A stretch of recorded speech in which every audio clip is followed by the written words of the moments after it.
Yumruq boyluların evliliyi. Asita, indi bunu sən məbəd adlandırırsan? Bəs hanı sizin daşdan, palçıqdan, ağacdan olan tanrılarınız? Divarlarda heç bir müqəddəs rəsm çəkilməyib. Qayanın köksündə 3 adamlıq bir oyuq tapmısınız, adını da qoymusunuz məbəd. Arıquşulardan əvvəl məni yuxuda oyadıb, bu qayalıqları gətirdiyi üçün deyinməyə haqqım vardı. Asita əlini məbədin divarlarına gəzdirib təbəssümlə. Bizim insanlarımız da ta qədimdən Toreyə meşənin ruhunu daşınırdı, tapınırdı. O, heç vaxt bizi himayə etdiyinə görə ona qurban kəsməyimizi istəməyib. Biz azombaların, bantuların, muzunquların qorxusundan məskən saldığımız meşələr tərk edəndə o bizi tərk etmədi. Biz də ondan da üz döndərmədik. O zaman bir daha əmin olduq ki, o təkcə meşənin ruhu deyil, hər yerin, hamının hamısıdır. Dünyamıza, ulduzlara, səmaya sığmaqdan çox-çox böyük bizim tanrımız yerləşə biləcəyi məbəd yoxdur. O, cansız heykəllər düzəldib, onlara baş əyməyimizi də istəmir. Hər yeni günü uğurlu və xoşbəxt yaşamağımızın yollarını bizə göstərir. Mən də bir varlığın olduğunu hiss edirəm. O həmişə xəyallarımdadır. Mənimlə danışır, mənə yol göstərir. Xəyalımızdakı, düşüncəmizdəki təsvir əsl tanrı deyil, bizim yaratdığımızdır. Çünki onu heç vaxt görməyib, heç kim də təsəvvür edə bilməz. Sonra başımı balaca əllərinin arasına alıb təbəssümlə dedim. Başın nə qədər böyük olsa da, tanrının sığışa bilməsi üçün çox kiçikdir. Tanrını sizin üçün nə edir? O, yalnız sevir və qoruyur, başqa bir şeyə bacarmır. Bizi xoşbəxt görmək istəyir, inciməyimizi, məyus olmağımızı istəmir. Asitanın yanağından bir çimdik aldım ki, biraz incitsin. Asita gülərək, bunu tanrı etmədi, sən etdin. Yalnız sevir və qoruyur. Bəs hanı? Necə sevir, necə qoruyur? Tanrı da bizim kimi sevgisini fərqli dillərdə ifadə edir. Bizə həyat verir, uşaq ikən kiminsə qəlbini sevgimizi salır ki, bizi qoruyan, qayğımıza qalan olsun. Qarnımızı doyuraq, yanğımızı söndürərək deyə bitkiləri, heyvanları, çayları yaradır, yağışları yağdırır. Bəzən də yanağımızdan bir çimdik götürür. Maraqlıdır. Eyni sevgini sən də xolla götürürsən. Ona yemək verirsən, gah danlar, gah da tumarlayırsan. Yanğından çıxanda öz bədəninlə qoruyursan. Həyat başdan başa sevgidir. Bu sevginin yüzlərlə növü var, yüzlərlə də şəkli. Tanrı xəstəliyi göndərir, aclıq göndərir, çox zaman istədiyimizi vermir. Bu da onun sevgisidir. Sən xolunun qara mambalarla dolu çuxuru tullanmaq istədiyini görsən, nə edərsən? Təpi ilə vuraram. Lano, niyə belə amansızcasına? Çünki istədiyimi beyninə qoyanda onu başqa cür fikrindən daşındırmaq olmur. Çafdar olmağına baxma. Qara uzun qulaqdan tərsdir. Dan yeri söküləndə efələrin hayküyü aləmi bürümüşdü. Bu gün evlilik mərasimi vardı. Əslində, bu 3 adamlıq məbədə də elə bu mərasimə görə gəlmişdi. Evlilik efələrin həyatında ən mühüm hadisələrdən idi. Bunun üçün xüsusi hazırlaşırdılar. Hamı çay da içmir, əyinlərini qırmızı sarğı taxırdı. Efe qadınları qırmızı ağacın qabığından hazırladıqları boyalarla bitkilərdə toxuduqları parçanı bu cür qırmızı boyayırdılar. Şənlik olanda eflər tapdıqları ən qəribə daşları, quş lələklərini, yırtıcı heyvan buynuzlarını və dişlərini tısbağa çanağını belə bəzək kimi istifadə edir. Kişilər digərləri qulaqlarına taxırdılar. Gözlərini xoş deyən hər bir şeyi, tısbağa qabığını, ilbizlərin evini, balıq qulaqları da bəzək kimi istifadə edə bilərdilər. Sonra da ağırlıqdan ayaqlarını güclə sürüyürdülər. Öz səsləri bərbəzəklərdən çıxan səsə qarışmışdı. Haykü ilə gəlib məbəddən biraz kənarda toplaşdılar. Aralanıb ən arxada gələn qızla oğlana yol verdilər. Efe qız Abuta narın hörüklərini hər tərəfdən dəymə düşər, bitkisinin zərif çiçəkləri ilə bəzəmişdi. Saçlarını o qədər gül taxmışdı ki, başı uzaqdan yumru gül koluna bənzəyirdi. Çiyinlərinə, qollarına, sinəsinə qırmızı boya ilə cürbəcür naxışlar çəkilmişdi. Boynuna nazik bitki lifindən hörülmüş, torun içində tısbağa yumurtası boyda qırmızı marumaru daşı sallanırdı. Efələr bu tərəflərdə çox az tapılan bu daşa ürək daşı deyirdilər. Abuta elə hey gülür, nə qədər çalışsa da dişlərini dodaqları ilə örtməyə alınmırdı. Şirin gülüşü ətrafındakıların hamısını gülməyə vadar edirdi. Ataqlısı farə edə bilmirdi. Onunla necə davransın? Gah qucaqlayır, gah əlini ovcuna alıb ehmalca sıxır, gah da yanağından öpürdü. Dönüb Asitaya baxdım. Donub qalmışdı. Rəngli muncuqlar taxılmış qısa saçları üzünə, nazik boynuna tökülmüşdü. Saçlarının arasında cıppılı qulaqları görsənirdi. Yumulu olanda həmişə üzünə nəsə küskünlüyü bənzər ifadə verən topuş dodaqları indi yarı açıq qalmışdı. Məbədin alatoranlığında ulduz kimi yanan iri qara gözləri heyrət və maraqla gələnləri izləyirdi. Necə də gözəl görsənirdi. Birdən-birə saçlarını alnından kənara çəkmək, kiçik qulağını daha yaxşı görsənməsi üçün saçını qulağının arxasına vermək istədim. Özümü acığım tutdu. Qızın qulağından sənə nə Lano? Görsəndi ya görsənmədi. Cizgilər nə kiçikdir, zərifdir, özü kimi. Bircə gözlərindən başqa. Asita mənə baxmadan, niyə toxundun mənə? Toxunmadım ki. Baxışlarınla toxundum. Hə, əvvəlcə üzümə, sonra boynuma, alnıma, dodaqlarıma. Asita əlini dodaqlarına apardı. Baxışlarımı hiss etdiyi yerləri balaca barmaqları ilə gəzdirdi. Biləklərinə də saçlarındakı muncuqlardan dolanmışdı. Qırmızı önlüyünə bəzəli lələklər taxmışdı. Biləklərinə, qollarına ip bağlamış. O ipdən də balıq qulaqları asılmışdı. Boyunbağısının ucundakı sarımtıl ağ rəngli girdə parıltılı daş zərif boynuna çox yaraşırdı. Görəsən bunu haradan tapıb? Ay səni padşah qızı. Şəfqətlə ona baxıb gülümsədim. Bütün bu bərbəzəri ilə çox sevimli, biraz da məzəli görünürdü. Sonra qulaqlarıma. Səhər mehi mənim əvəzimə qısa saçlarını kənara çəkib bir anlıq balaca qulağını göstərdi. Sonra yenidən saçlarını qarışdıraraq qulaqların üstünü, üzünün bir tərəfini bağladı. Asita, hərdən səni yeməyim gəlir. Asita qəhqəhə çəkdi. Mimisi Çakula. Əyilib qara saçlarının arasında parıldayan şən gözlərini yaxından baxdım. Niyə? Maku deyir, insan istiot kimidir. Dişləməsən dadını bilməzsən. Embiyo uzaqdan çəp-çəp bizə baxdığını gördüm. Əlini ağzına qoyub sakit olmadığımızı tələb edirdi. Hərdən bu Embiyonu da yeməyim gəlir. Asita uşaq kimi cincildili gülüşünü gizlətmək üçün boynunu qısıb əli ilə ağzını tutdu. Efələrin ağsaqqalı, qoca Uzoti əsasını taqqıldadaraq məbədə yaxınlaşırdı. Asita ilə sevişib məbəddən çıxdı. Qocanın yanından keçib efələrə qarışdıq. Düzdür, mənim qarışdığımı demək olmazdı. Bu balaca adamların arasında özümü hərdən lap yöndəmsiz, su atı kimi hiss edirdim.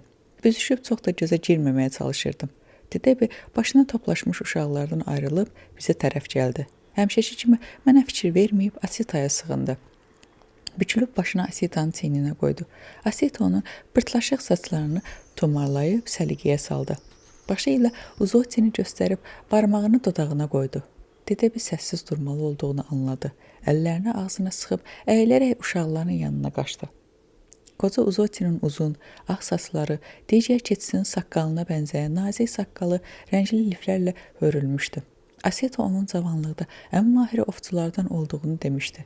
İndi bu qoca ovçu köhnə məharətlərinin xatirəsi olan əşyalarla bəzənmişdi. Boynundakı nazik dəri kəmərdən asılmış bir parça fil dişi az qala qurşağını çatırdı. Qulaqlarına isə kaftar dişləri taxmışdı.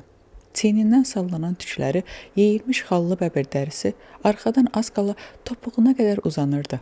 Xollo gözlərini qocanın qulaqlarından çəkmirdi. Əyilib əlimlə gözlərimi örtdüm. Başını aşağı əydim. Qabaq pəncəsi ilə əlimi kənara itələdi. Dişləri ilə yüngülcə baş barmağımı sıxdı. Nədir, böyümüsən? Sən hələ də balasan. Buna bax, özünü böyük sanır. Sən mənim nəzarətim olmadan təkcə dovşan ovuna belə çıxa bilməzsən. Uzoti, sənin yemin deyil. Baxsana, böyük çörəyin filin dişini sındırıb boynundan asıb. Çiynindən xallı bəbirin dərisi sallanır. Sən isə balaca porsuqla belə bacara bilməmsən. Xolu başı ilə ayağımdan itələdi. Sonra da belimdəki dəri sarğının ucunu ağzına alıb çeynəməyə başladı. Lano, Xolo, sakit ol. Sonra didişərsiniz. Asitanın danladığından Xolo özünü yığışdırdı. Fağır sifət alıb mərasimi izləməyə başladı. Bir buna bax, yavaşca dedim. Başqasının sözünü məndən yaxşı qulaq asmağa başlamısan. Yavaşca dizimlə böyründən birini ilişdirdim. Xolo zingildədi. Asita yenə bizə sarı çönüb qaşlarını çatdı. Asita, görürsən bunu? Sənin acığını daha da səs-küy qaldırır. Xolo, məni biabır eləmə, sakit ol. Uzoti başı ilə gənclərə yaxın gəlmələrini işarə etdi. Əsasını uzadıb əvvəlcə qızın, sonra da oğlanın çiyninə qoydu. Gözlərini qıyıb keçi saqqalını yuxarı qaldırdı. Qalın səslə nəsə oxudu. Efələr də onun dediklərini təkrarlayırdılar. Dediklərini başa düşmürdüm. Daha sonra əllərində gətirdikləri müxtəlif gülləri, balaqulaqları məbədə qızla oğlana tərəf atdılar. Padişah İnuku onlara yaxınlaşdı. Çuxara düşmüş gözləri vüqarla ətrafdakıları süzürdü. Alnının damarları görsənirdi. Nazik boynundan asılmış ipə vəhşi heyvanların dişləri keçirilmişdi. Arıqlığından qabırğaları sayılırdı. Sinəsinin sümüyü ilə qabarmışdı. Dizlərinə çatan həya askısı hamınınki kimi bitkilərdən hörülmə idi. Ancaq bu gün çiyninə gümüşkürək meymununun kürkünü salmışdı. Xəzin sıx, göyümtül qara parlaq tükləri İnukunun çiyinlərindən belinə doğru seyrəkləşir, meymunun sərt və qırışmış dərisini gümüşlü çaları üzə çıxırdı. Onun sadə qiyafəli Tago müşayiət edirdi. Uzoti kənara çəkilib öz yerini Inukuya verdi. Tago əlində cüyür dərisini bükülmüş, nəsə tutmuşdu. O, heç bir söz demədən bükülünü şəslə oğlanı uzatdı. Oğlan da təzim edib sevincə qəbul etdi. Anladım ki, bu böyük İnukunun evlənənlərə hədiyyəsidir. Bu nədir ki, Asita? Əyilib qızın qulağına pıçıldadı. Hədiyyənin elə zərif cüyür dərisi olduğunu düşünürdüm. Yenə də dəqiq öyrənmək üçün Asitadan soruşmaq istədim. Padişah İnuku bütün evlənənlərə nəsə hədiyyə verir. Üstünü də örtür ki, cütülüklərin bir-birinə paxıllığı tutmasın. İnuku üzünü efelərə tutdu. Bir şeyi əldə etmək çətindirsə, bizə elə gəlir ki, o bizim üçün çox-çox önəmlidir. Ürək daşı az tapılır deyirik, çox dəyərlidir. Qara daşlar hər yerdə doludur, dəyərsiz bilirik. Bu iki daşın bir-birinin heç fərqi yoxdur. İkisi də daşdır, ancaq düşmən üstümüzə gələndə onların başına qara daşları yağdırırıq. Faydasız olmasına baxmayaraq, bizim üçün ürək daşı əzizdir. Ondan vaz keçməyimiz çətindir. Əgər qara daşda çətin tapılan olsaydı, dəyərə minərdi. Ey efelər, bir ailə olana qədər, eyni çomada yaşayıb, eyni ocağı qoyarayana qədər buramızda olan nəsə ailə əlini sinəsinə qoydu. Elə hey bizi bir-birimizə sarı dartır, bir-birimizi üçün çətin tapılan ürək daşı kimi oluruq. Ona qovuşmaq üçün hər şeyi edirik. Kobud xasiyyətimizi hələ belə dəyişib mehriban, nəvazişli oluruq. Evlənəndən sonra isə nə vaxtsa ürək daşı sandığımız qara daşa çevrilir, gözümüzdən düşür. İnuku az danışan insan idi. Mənimlə demək olar ki, heç danışmazdı. Efələrin arasında qaldığım müddət ərzində onu o qədər də tanıya bilməmişdim. İndi dediyi sözlər məni heyrətə salmışdı. Eflərin ağılsız meymun olmadıqlarına əmin idim, ancaq boyları qısa olduğu kimi ağılların da uşaq ağlı qədər olduğuna düşündüyümü etiraf etməliyəm. İndi bu sısqa Efe padşahından bir çox nuba ağsaqqallarından görmədiyim müdrikliyi görürdü. Heyvan hesab edilən Efe tanıdığım bir çox insandan ağıllı düşünürdü, müdrik sözlər deyirdi. Çobudluq edərək sizi bir-birinizə sarı çəkən bağları qoparmayın. Yenə əlini sinəsinə qoydu. Əgər ilan bir dəfə ölümcül sancırsa, onun uzun inillər sənə sürtünüb nəvaziş etməsinin mənası qalmır. İnukunun bu sözü xəyalımı nubaların yanına apardı. Yadıma Tashi və Sado, illər uzunu Maquya ehtiram göstərmiş qoca nubalılar düşdü. İndi onlar insan idilər, yoxsa ölümcül zəhəri olan ilan.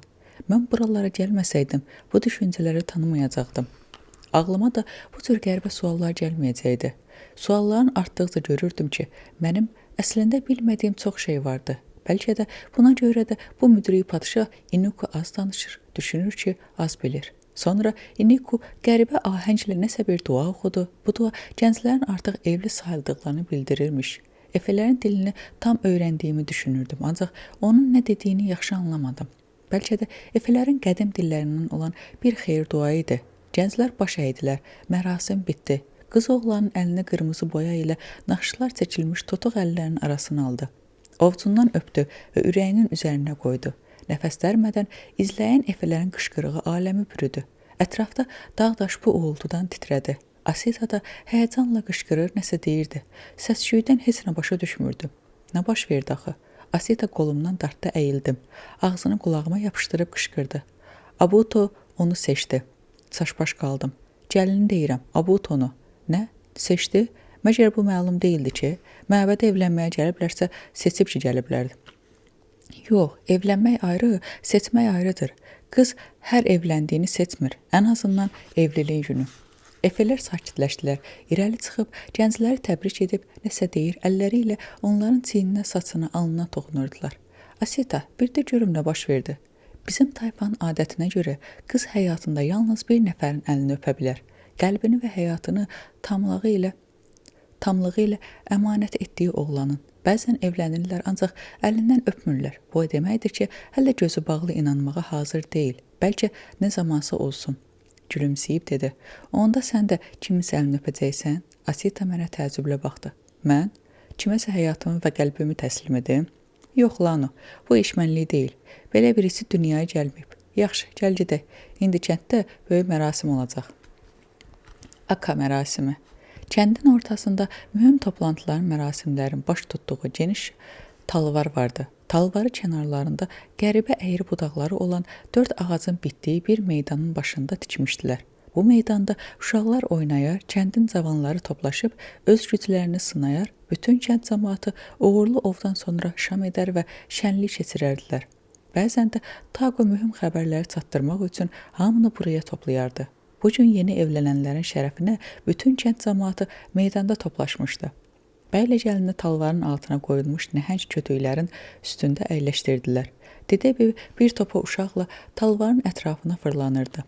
Ramla qarı talvara yaxınlaşanda bəylə gəlinin başlarına toplaşmış qohumlar kənara çəkildilər. Efələrdə qadınlar çox mühüm işlər görürdülər. Kişilər qədər söz və hörmət sahibi idilər. Onlar çomanın divarlarını hörür, öz sadə geyimləri üçün parça hazırlayırdılar. Qidalarının mühüm hissəsi olan meyvə, cürbəcür həşərat və bitki kökləri toplamaq da onların öhdəsində idi. Yaşlı qadınlar bitkilərin sirrini bilir və gənc qızlara öyrədirdilər. Onlar müxtəlif məlhəmlər və nəhəng heyvanları ovlamaq üçün güclü zəhərlər hazırlayır, ova gedənlərə, evlənənlərə, dünyaya gələn körpələrə xeyir dua verirdilər. Ramla qarı, deyəsən, efələrin ən yaşlısı idi. Ondan hamı çəkinirdi. Gənclərin yanına çatanda iki bükülmüş qəddini biraz da dikəltdi. Qırışmış əllərini qoşalaşdırıb nəsə oxudu. Gənclərə tərəf üfürdü. Sonra bir əlini Abutonun digərini fareyin başına qoydu. Yenə də nəsə oxuyurdu. Mən indi diqqət edirdim. Qarının gözü ilə sağ qulağı arasında 5 barmaq rəsmi döyülmüşdü. Qarı israrla fareydən nəsə soruşur, o da cavabında 5 barmağını qaldırıb nəsə deyirdi. Eyni sualı qızdan da soruşdu. Qız da eyni hərəkəti etdi. Sonra üzünü ətrafa toplaşmış qohumlara tutdu. Onlar da 5 barmaqlarını göstərib eyni sözü təkrar etdilər. Asita, bu nə deməkdir? Göz və qulaq arasında 5 barmaq qədər məsafə var. Bu həqiqətlə yalan arasındakı məsafəni göstərir. Gördüyünə inan, eşitdiyinə inanma. Ramla qarı da bəyli gəlindən təsdiq və etiraf alır. Onlar söz verirlər ki, bir-birləri barədə kiminsə dediyinə deyil, görüb əmin olduqlarına inanacaqlar. Sonra da məclisdəkilərdən vəd alır. Onlar da təsdiq edirlər ki, gələcəkdə bu gənclər barədə deyilənlərə deyil, gördüklərinə inanacaqlar. Sonra Abuto və fareyin qarşısına əllərindəki yarpaqların üstündə bal, acı bibər, quru balıq, soğan, cürbəcür meyvələr, su tutmuş evə qadınlar gəldi. Bunlar yaxın ailə üzvləri idilər. Bəylə gəlin bir-bir yeməklərdən dadırdılar. Acıları yeyəndə gözlərindən yaş gəlir, ağızları yanırdı. Ancaq sona qədər yeməyə çalışırdılar. Farey bibərdən bir dişləm aldı. Abuto o dəqiqə onun əlindən qapıb hamısının ağzına dürtdü. Farey yarım qalmış bibəri Abutonun ağzından çəkib aldı və özü yedi. Bunu görən qız qabda qalmış bibəri götürüb tələsik ağzına bastı. Bal, meyvə kimi dadlı qidalara çatdıqda isə özləri yeməyi bir-birinin ağzına qoyurdular. Lano, ailə həyatında həm şirinlik var, həm də acılıq. O iki qadın əllərindəki banan yarpağının içində zahirən fərqlənməyən şəffaf su gətiriblər. Ancaq onlardan biri acı otların şirəsidir, bir-birinə meydan oxuyan bu qidalar həyatın iki üzünü göstərir. Eyni yola çıxanlar ağrılı acılı günlərdə bir-birinə dayaq olmalı, biri dara düşəndə o biri özünü sipər etməlidir. Bu adət bunu anladır onlara. Əgər dözə bilməyəcəklərsə, indidən bu yola qədəm qoymasınlar. Asita əli ilə sağ tərəfdə dayanmış insanları göstərdi. Onların geyimləri nə rəngdədir? Qırmızı. Onlar oğlanların qohumlarıdır. Soldakılar da qızın adamlarıdır. Onlar qırmızı geyiniblər. Ailə təkcə iki gəncin birləşməsi deyil, iki nəslin eyniləşməsidir. Qız ya oğlan tərəfdən kim etiraz edirsə, indidən bunun adi geyməklə göstərməlidir. Qırmızı geydikdən sonra nə vaxtsa ailədə söz-söhbət olanda öz qohumunun tərəfinə tutması düzgün olmayacaq. Artıq bu gündən sonra hər iki tərəf eyni nəslin özvü kimi davranmalı, yeni qohumlara öz həqiqi qan qohumu kimi baxmalıdır. Asita, çox maraqlı, ibrətli adətləriniz var. Nubaların mərasiblərindən çox fərqlidir. Lano, indi mərasimin ən maraqlı yeridir. Aka keçiriləcək. Bu mərasim oğlanın qız üçün nə ödəyəcəyini müəyyən edəcək. Efələrin sərvəti olmur, özün bilirsən. Ödənç də ov heyvanından, mer meyvədən, bəzən cüyür dərisindən ibarət olur. Ən qiymətli ödənç oğlan tərəfindən böyük çörək ovlamasıdır. Oğlan ovu gətirməsə də qızla ailə qurub bir çomada yaşamağa başlayırlar. Ancaq verdiyi sözü heç vaxt unutmur və bir gün mütləq yerinə yetirir. Fil ovlamaq çox çətindir, həm də efələr üçün böyük bayramdır.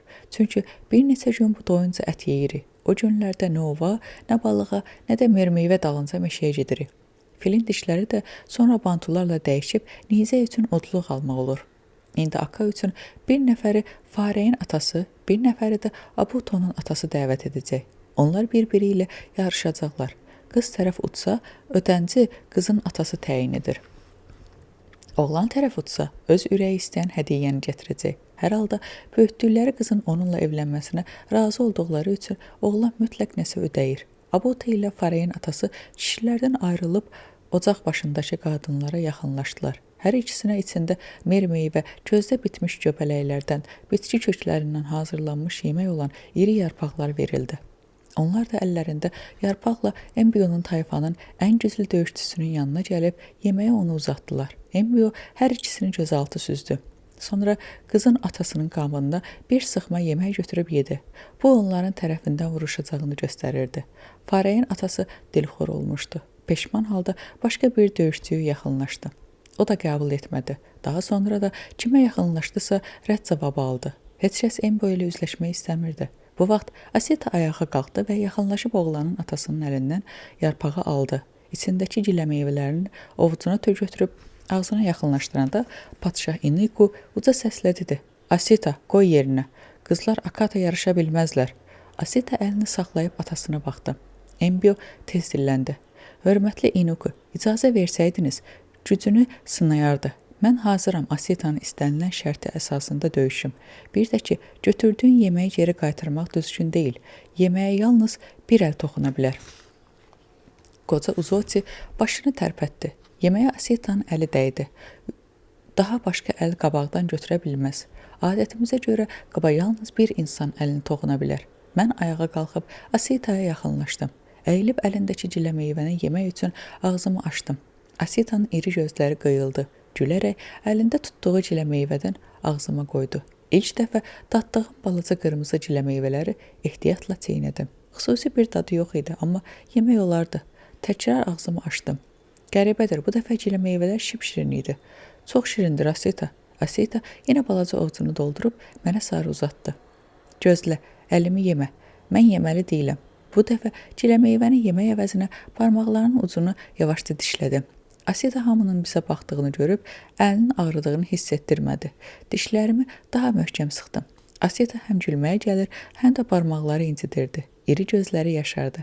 Barmaqlarını buraxdım. Onları ovuşdurdu. Başımı qaldırıb qulağıma pıçıldadım. Çox şirindir. Bir nizə ilə 2 yemiş. Nə cür yarışacağımızı seçməyi mənə təklif etdilər. Mən isə qürrələnib Embionun önə verdim. Embio sadə yarışmağı təklif etdi. Yarışın nədən ibarət olduğunu birazdan öyrənəcəkdim. Hamı talvarın altına toplaşıb gözdə bişən bitkilərdən daddıqdan sonra yola düzəldik. Çayın adətən balıq tutduğumuz yerinə çatdıq. İtə axan çay bu yerdə ilan kimi qıvrılır, böyük bir qövs sızdıqdan sonra təzədən sürətini artırıb vahiməli gürultulu qopararaq dərəyə tökülürdü. Efələrin çox da qəliz olmayan balıq tutma üsulu var idi. Çaya girib özləri ilə gətirdikləri zəhərli bitkiləri suda yaxşıca ovuşdurur və gözləyirdilər. Birazdan zəhərlənmiş balıqlar suyun üzünə çıxırdı. Onda efələr qaçıb onları toplamağa başlayırdılar. Toplaya bilmədikləri balıqlar bir neçə saatdan sonra özlərinə gəlib yollarına düzəlirdilər. Bu hissədə axan nisbətən zəif olduğundan balıqları toplamaq daha asan idi. Məlum oldu ki, elə bu səbəbdən çayın bu burulan yeri bizim yarışmamız üçün çox uyğun yerdir. Efələr vaxt itirmədən sahil boyu dirəklər bastırıb başından yemişlər asmağa başladılar. Yarışma zamanı çayda ağac qabığından düzəldilmiş yüngül qayıqla üzərək sahil boyu sancılmış bu yemişləri vurmalı idi. Kim çox yemiş vursa, o da qalib gəlirdi. Qayıqlara çox çobud yonulmuş 2 avar, ox və nizələr qoydular. Sonra işlərini bitmiş hesab edərək çayın qövsünün içində qalmış yaşıl vadidə toplaşdılar. Burada atılan nizələrə tuş gəlmək təhlükəsindən uzaqda toplaşıb biraz sahilə hərəkət etməklə yarışmanı izləyə biləcəkdilər. Şəlaləyə daha gec çatmaq və bu müddətdə daha çox yemiş vurmaq üçün dayanmadan axının əksinə avar çəkməli, nişan almaq üçün yaranan hər fürsəti dəyərləndirməli idi. Ən əsası şəlaləyə çatmamış çatdırıb sahilə yan almaq lazım idi. Bu oyunda embrionun tayı yox idi. Bunu da biraz sonra öyrəndim. Yarış başladı. Üzümü daha çox sahilə tərəf çevirdiyimdən qayığım tez-tez daşlara toxunurdu. Maneələri vaxtında görə bilmirdim. İlk yemişi embrion vurdu. Qız tərəfin adamlarının hay-küyü ətrafa yayıldı. Ondan sonra mən qayığın yavaşlamasından istifadə edib cəld nizəni atdım və yemiş ikiyə böldüm. Oğlan tərəfin adamları sevinclə qışqırdılar. Xolo yerə düşmüş yemişləri pəncəsi ilə vurdu. Sonra uzaqdan mənə baxdı. Məni təəccübləndir, deyirdi. Heç nədən razı qalmayan kaftar. Embryonun növbəti uğurlu atışı gəldi. Efələrin nizələri nazik idi. Əlimə yatmırdı. Artıq 4-cü atışım boşa çıxırdı. Getdikcə çayın sürəti artır, yüngül qayıq daha çox silkələnirdi. Hərdən az qalırdı suyun dibinə gedək. Hədəfi vurmaq çətinləşirdi. Mən vuranda Fareyin, embryo vuranda Abutonun qohumları vəclə yemişlərin sayını qışqırırdılar. Dedebinin bağırtısı hamısının səsini batırırdı. Onun üçün kimin vurmasının fərqi yox idi. Hər vurulan yemişə qışqırıb əl salırdı. Efələr 5-ə qədər saya bilirdilər. Mən 5-ci yemişi vuranda embryo 6-cı vurdu. Qız tərəfi saymağa başlayıb sevinclə bir deyə bağırdılar. Atdığım növbəti nizə 6-cı yemişi sürtürüm keçdi. Bunu hesaba almadılar. Hədəfdən uzaqlaşmamış cəld növbəti nizəni də atdım. Ancaq qayıq həmin an daşa toxunub sağa döndüyündən nizə yenə də yan keçdi. Embryo çayın bu yerini gözlə tanıyırdı. Qayığa haradan sürmək, harada avar çəkmək, harada daldalanmaq, nizə atmaq lazım olduğunu gözəl bilirdi. Embryonun tərəfdarları 4 deyə bağırdılar.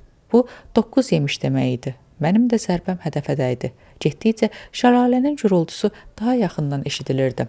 Oğlanın adamları narahat idilər. Daha çox Asita narahat idi. Nizəyə tuş gələcəyindən qorxmayıb çaya lap yaxınlaşmışdı.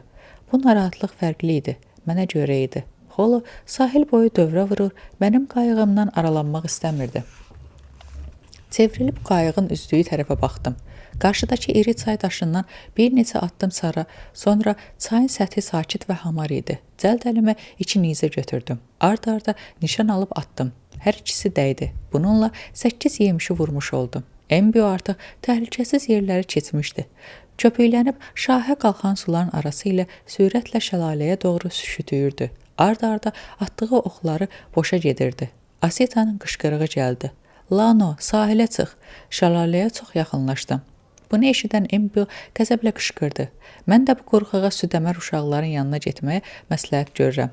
Ardınca atdığı ox yemişə sancıldı. Embryo oxu kənara tullayıb avarlardan yapışdı. Sahilə tərəf üzməyə başladı. Mən onda 2 yemiş geri qalırdım. Nizəni qaldırıb hədəfi nişan aldım və var gücümlə atdım. Qayıq daşa dəyib silkələndi. Çaya yıxıldım. Oğlan tərəfin sevincli nidaları yüksəldi. Deməli bu 9-cu oldu. Başımı sudan çıxarıb boylandım. Asita yenə də qışqırır, əl-qol ataraq mənim sahili üzməyimi istəyirdi. Qayığım biraz aralıda daşlara ilişib qalmışdı. Ləngər vururdu. Çevrilsəydi, silahım suya düşəcəkdi. Nə olursa olsun, bu özündən razı embryoya yenilməyəcəkdim. Sonuncu hədəfi də vurmalıydım. Qayığa tərəf üzməyə başladım. Çatmağıma lap az qalmış, qayıq daşların arasından xilas olub şəlaləyə tərəf sürükləndi. Hüngürləşdiyimdən sürətlə gedir, aramızdakı məsafə çoxalırdı. Xolo qarşıda böyük bir daşın üstünə çıxıb qayığın ona yaxınlaşmasını gözləyirdi. Xolo, yox! Xolo, yox! Qışqırığıma məhəl qoymayıb qayığa atıldı. Qayığın sürəti azaldı. Bunu görüb var gücümlə üzməyə başladım. Birtəhər özümü qayığa çatdırıb kənarından yapışdım. Nəfəsimi dərib içinə dırmaşdım. Xolo məni yalamağa başladı. Burnumu burnuna sürtüb yekə başını bərk qucaqladım. Dəhşətli gurultu və uçurumdan yuxarı qalxan duman şəlaləyə çox yaxın olduğumu deyirdi. Efələr sükut içində yerlərində quruyub qalmışdılar. Bu həngamənin nə ilə bitəcəyini gözləyirdilər. Dedəbinin gür səsi də daha eşidilmirdi. Yalnız Asita çayın kənarı ilə qaçır, sahilə çıxmağım üçün qışqırır, yalvarırdı. Embio da səsini kəsmək bilmirdi. Əl qolunu ölçərək dayanmadan qışqırırdı. Nə dediyini eşidə bilmirdim. Şəlaləyə yaxın axın güclü olduğundan bir dənə də daş qalmamışdı. Hamısını su yuyub aparmışdı. Yalnız şəlalənin düz ağzında qara rəngli böyük yastı daş var idi. Su onu çırpıb haçılanaraq aşağı tökülürdü. Deməli, şəlaləyə qədər daşlara dəyməkdən qorxmadan rahatlıqla nişan almaq fürsətim var. Qayıq o qədər sürətlə şütüyürdü ki, elə bil qırğı havanı yararaq ovunun üstünə şığıyır. Öz nizəmi sona saxlamışdım. Onu götürüb ayağa qalxdım. Bir anlıq Asitaya baxdım. Balaca əllərini ağzına sıxıb diz üstə yerə tökmüşdü. Gözləri heyrət və təlaşdan geniş açılmışdı. Sahildəki son 3 dirəyin yanından keçdim, ancaq vurmadım. Onların üçünü birdən vura bilərdim, ancaq bunun üçün biraz da irəliləməli idim ki, hədəflər ard-arda düzülsün. Sol əlimi irəli uzadıb bir gözümü yumdum. Nizə tutan əlimi geriyə apardım. 1, 2, vur. Ölümün olmadığı yer. Bilirsən, o atəş quşların heç bir zaman yaxından baxmamışam. Həmişə elə buradan, uzaqdan seyr etmişəm. Niyə? Kənara çəkilib daşın üstündə Asitaya da yer elədim. Qorxuram, onları sevən özləri ilə aparırlar. Niyə elə sanırsan? Anam onları çox sevərdi.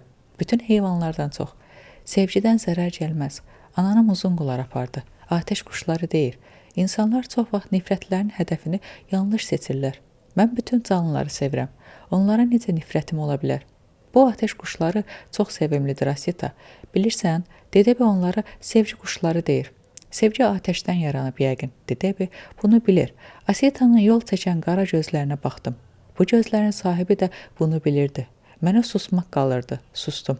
Xolo böyrümə qısılıb başını dizimin üstünə qoydu. Asita əlini uzadıb Xolonun boynuna tumarlayaraq fikirli halda dilləndi. Dedəbinin gözlərindəki qorxuya kimin səbəb olduğunu bilmək istəyərdim. Hə, Dedəbinin nələr yaşadığını heç kim bilmir. Hansı tayfadan olduğunu, hansı dildə danışdığını, niyə bu hala düşdüyünü bilmirik. Təzə gələndə tək sözü Çimeka idi. Bütün uşaqları bu cür çağırır. İndi bəzən bizim dilimizdə danışır, bəzən də nə dediyini anlamırıq. Bəlkə Dedəbə elə ən qatdar Efe ovçuların tayfasındandır. Ona qarşı necə belə mehriban ola bilirsiniz? Birdən sizə ya da uşaqlardan birinə xətər toxundurar. Asitanın kökü bilinməyən, iki özü boyda olan bu yekəpərlə çox şəfqətlə davrandığını dəfələrlə görmüşdüm. Dedəbi onu burada harda görsə, sanki doğma anasını görürdü. Qaçab yanına gəlir, sevgi, nəvaziş payını aldıqdan sonra sakitləşib uşaqların yanına dönürdü. Lano, gələcək hələ gəlməyib. İndi Dedəbi özü müdafiəsiz, aciz bir ovdur. Onun ruhunu çox dərin yaralayıblar. Ancaq şəfqətlə, sevgi ilə sağıla bilər. Bir də ki, vaxt vardı, Lano da Efe ovlamaq həvəsinə düşmüşdü. Hətta bacarmışdı da. Gözlərini qıyıb biz üzümə baxdı. Özümü itirdim. Nə deyəcəyimi bilmədim. Yenə Asita dardıma çatdı. Səni qorxmadım ki, şəlalədən düşərsən? Qorxdum. Şəlalənin başındakı yastı daş son ümidim idi. Düşündüm ki, ora çatanda qayığı buraxıb onun üstünə çıxım.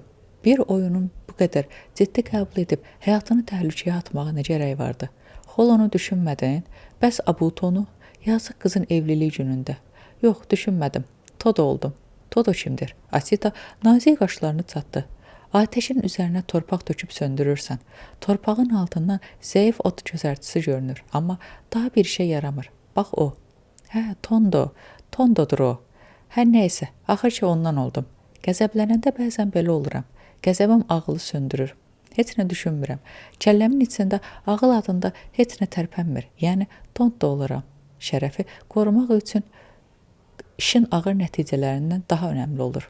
İndi canını təhlükəyə atmağın səbəbi qəzəb idi, yoxsa şərəfin qorunması önəmi varmı? Məncə var. Bu ikisi bəzən eyni olur, bəzən yox. Bunu ancaq özün anlaya bilərsən, içindəki səsi dinləsən. Sustum. Sükutu yenə Asita pozdu. İki yemişi birdən özü də şəlalənin iki addımlığında heç kəs vurmamışdı. Xəncərlə dizlərimin arasında tutduğum ananasdan bir dilim kəsib ağzıma qoydum.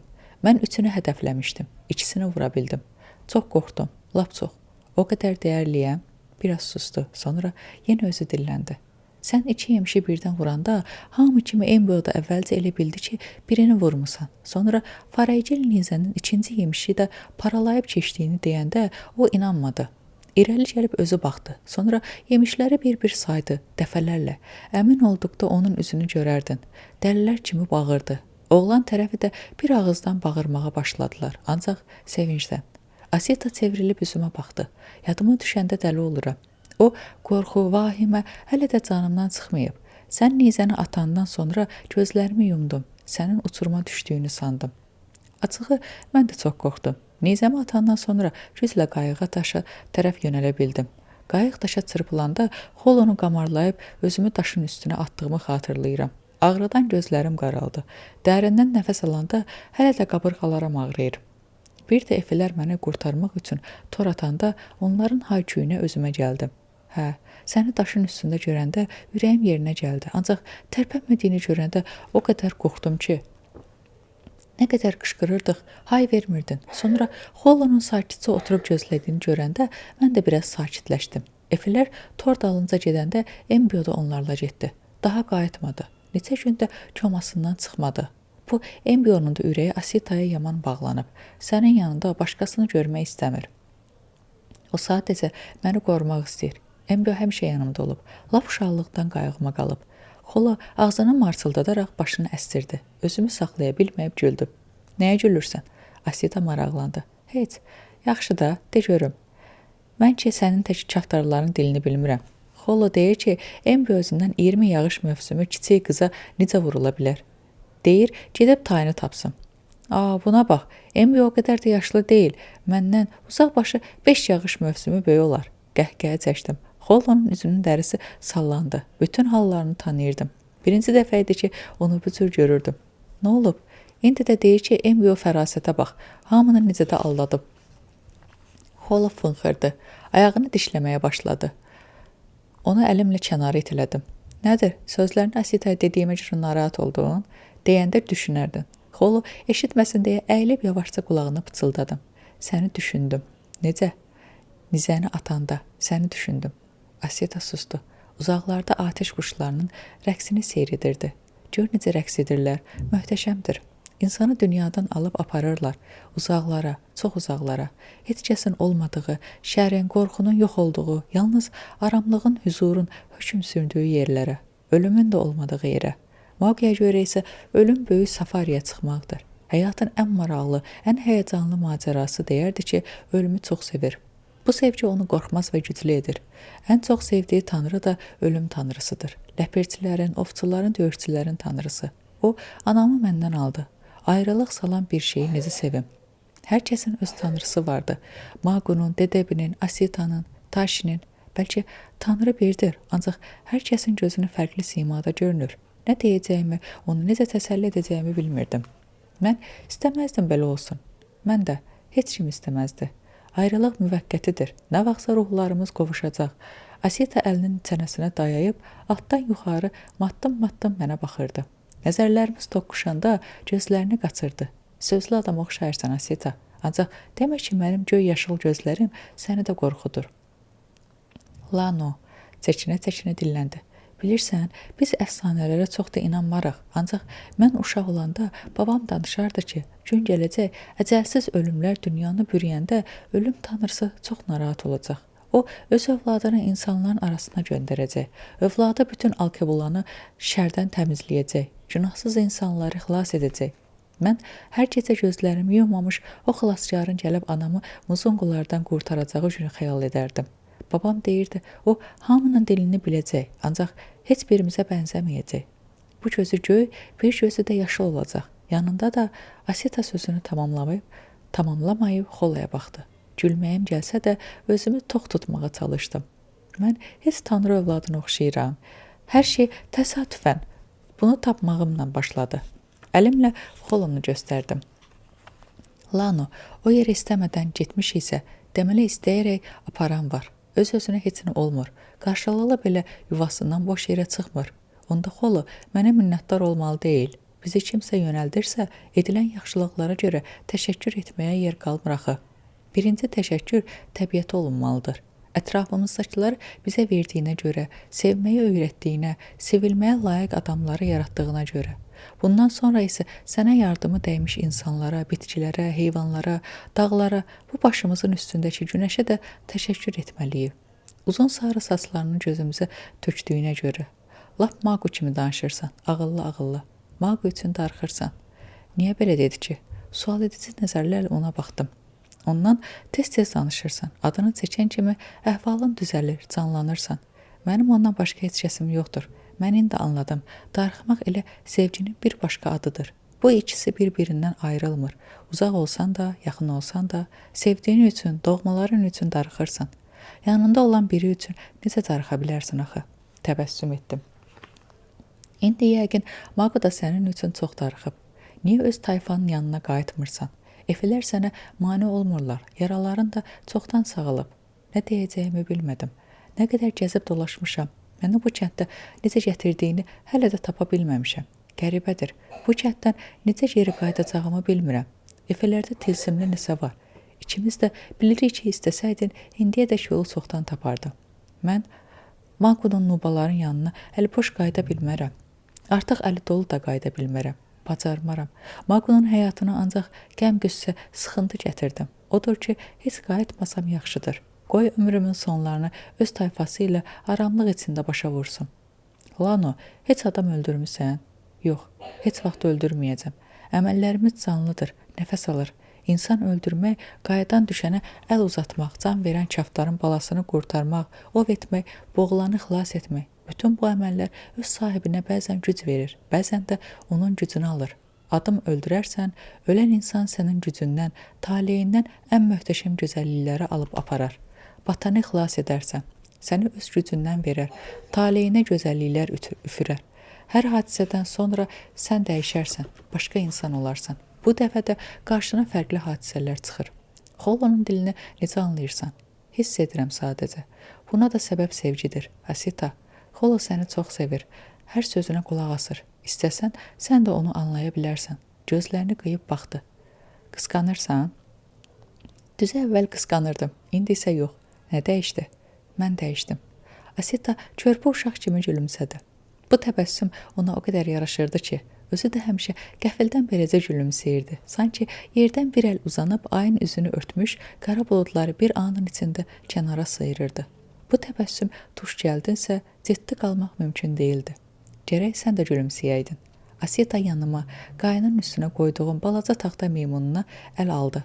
Asita, bu oyuncağı 2 dəfə hədiyyə almışam. Demək ki, qəlblərini fəth edə bilmişəm. Bunun üçün əvvəl buynuz burunla vuruşdum. Sonra da az qala şəlalədən aşağı düşürdüm. Qəlbləri fəth etmək qurbansız olmaz. Asita oyuncaq meymunu ovcuma qoydu. Sonra da barmaqlarımı bükdü. Səssizcə sürüşüb daşın üstündən düşdü. Biraz aralanıb nə düşündüsə geri çöndü. Gözümün içinə baxıb soruşdu. Lano, o böyük bayram nə zamandır? Çox yaxında. Tezliklə yola çıxmasaq çatmayacağıq. Qaçış.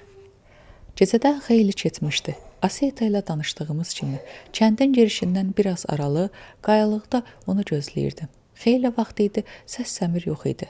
Bəlkə gəlməyəcək. Yox, yəqin nəsə olub ki, yuvanır. Xolo sakit görünürdü. Mən isə aram ola bilmirdim. Uzaqdan bir qaraltı gördüm. Kənara çəkildim. Xolo da qaçıb çolda gizləndi.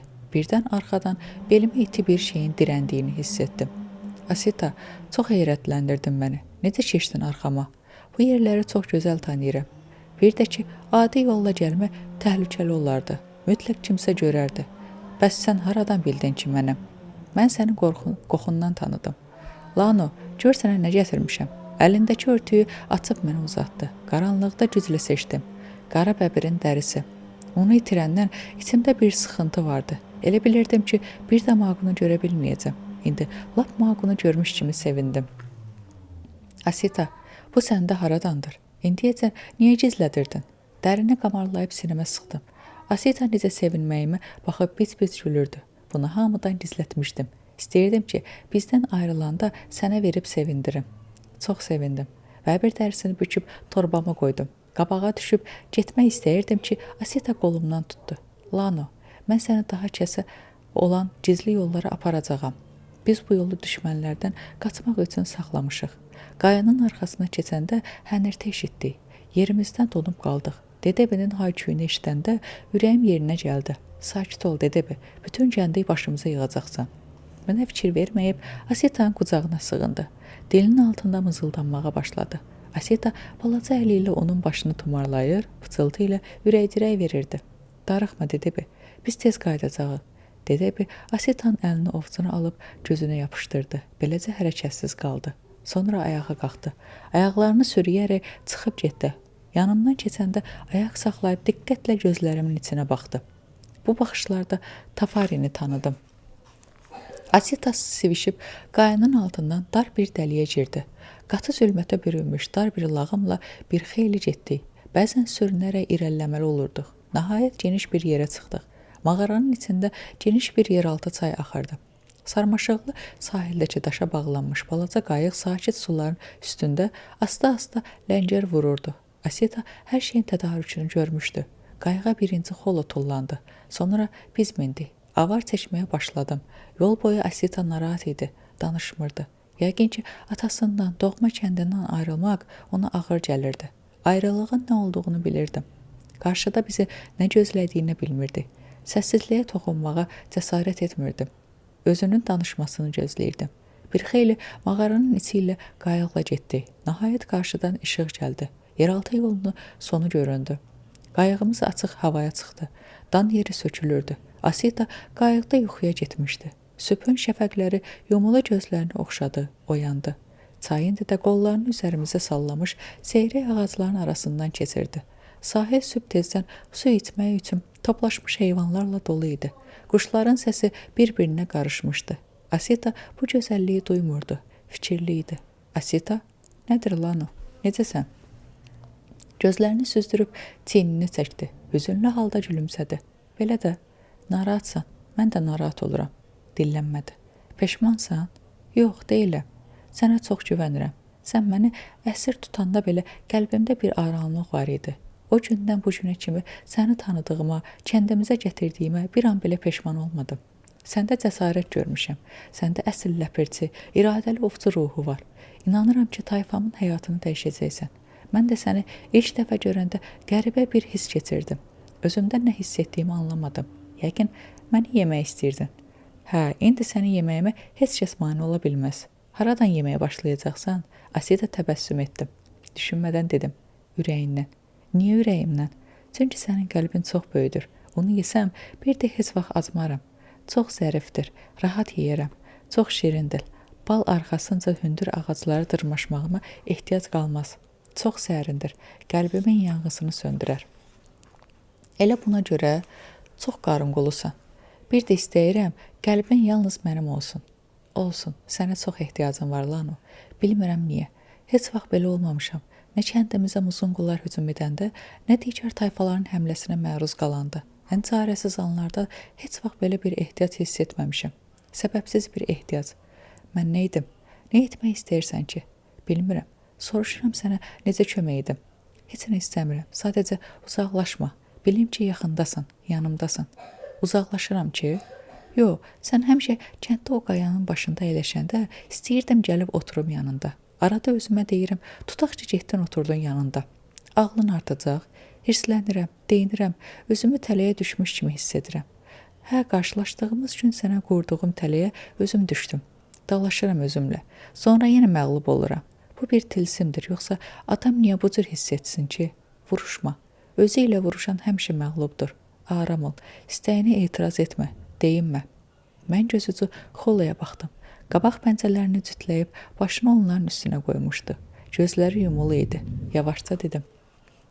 Mən elə edirəm. Yaxşı olur onda, aram olursan. Asita yorğun halda gülümsədi. Qurduğum otelə ikimiz də düşmüşük deyəsən. Təhlükəli əfsanələr.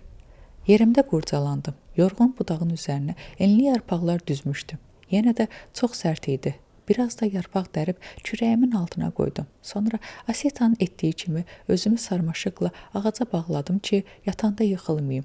Bütün gün yol gəlmişdik. Meşənin qalın yerində günəş bizi tək qoyub getdi. Vəhşi heyvanların qorxusundan məcbur qalıb ağacın başında gecələməli olduq. O qədər hündürə çıxmışdıq ki, buraya heç bir yırtıcı qalxa bilməzdi. Hər nə qədər əlləşsəm də Xolonun yuxarı ağacın başına qaldıra bilmədim. Bizə qorxaq desə də özü hündürlükdən yaman qorxurdu. Bilirdim, aşağıda sıx kolların dibində torpağa qazıb ora yatacaqmış. Belə dedi. Başımızın üstündə ulduzlu səma görsənirdi. Səhərin meh bədənimi qıdıqlayırdı. Ağaclar yüngülcə tərpənirdi. Sıx yarpaqlar bir-birinə sürtünür, xışıltılı həm huzur verir, həm də içimdə baş açmadığım hisslər oyadırdı. Yarpaqların arasında göz vuran xırdaca ulduzlar oynamaq istəyirdilər. Mənim yuxum gəlirdi, ancaq yatmaq istəmirdim. İçimdə qəribə, xoş bir titrəyiş vardı. Qorxurdum. Yuxuya getsəm, bu titrəyiş də yatsın. Babam danışardı ki, ensiz, uzun çayların ətrafında ağaclar, qamışlar bitmiş.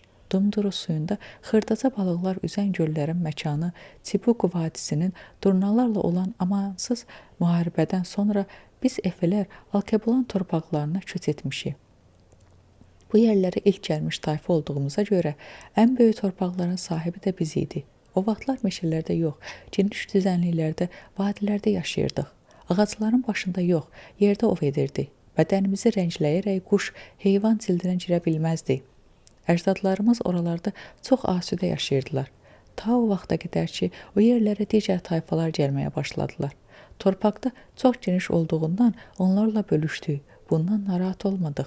Bizi onların fağırlığı və bir də inandığımız nağıllar, əfsanələr aldatdı. Asita yerimdə qurcalandığımı görüb sözünə ara verdi. Heç rahat ola bilmirəm, Asita. Öyrəşməmsən, öyrəşəcəksən. Danış, mən qulaq asıram. Acomba tayfasının gəlişi ilə vəziyyət çox pisləşdi. Qara qarışqalar kimi sayları hamıdan çox olan bu yekəpər tayfa əvvəlcə çox sakit davranırdılar. Ancaq özlərini yer edəndən sonra çox tez dəyişdilər.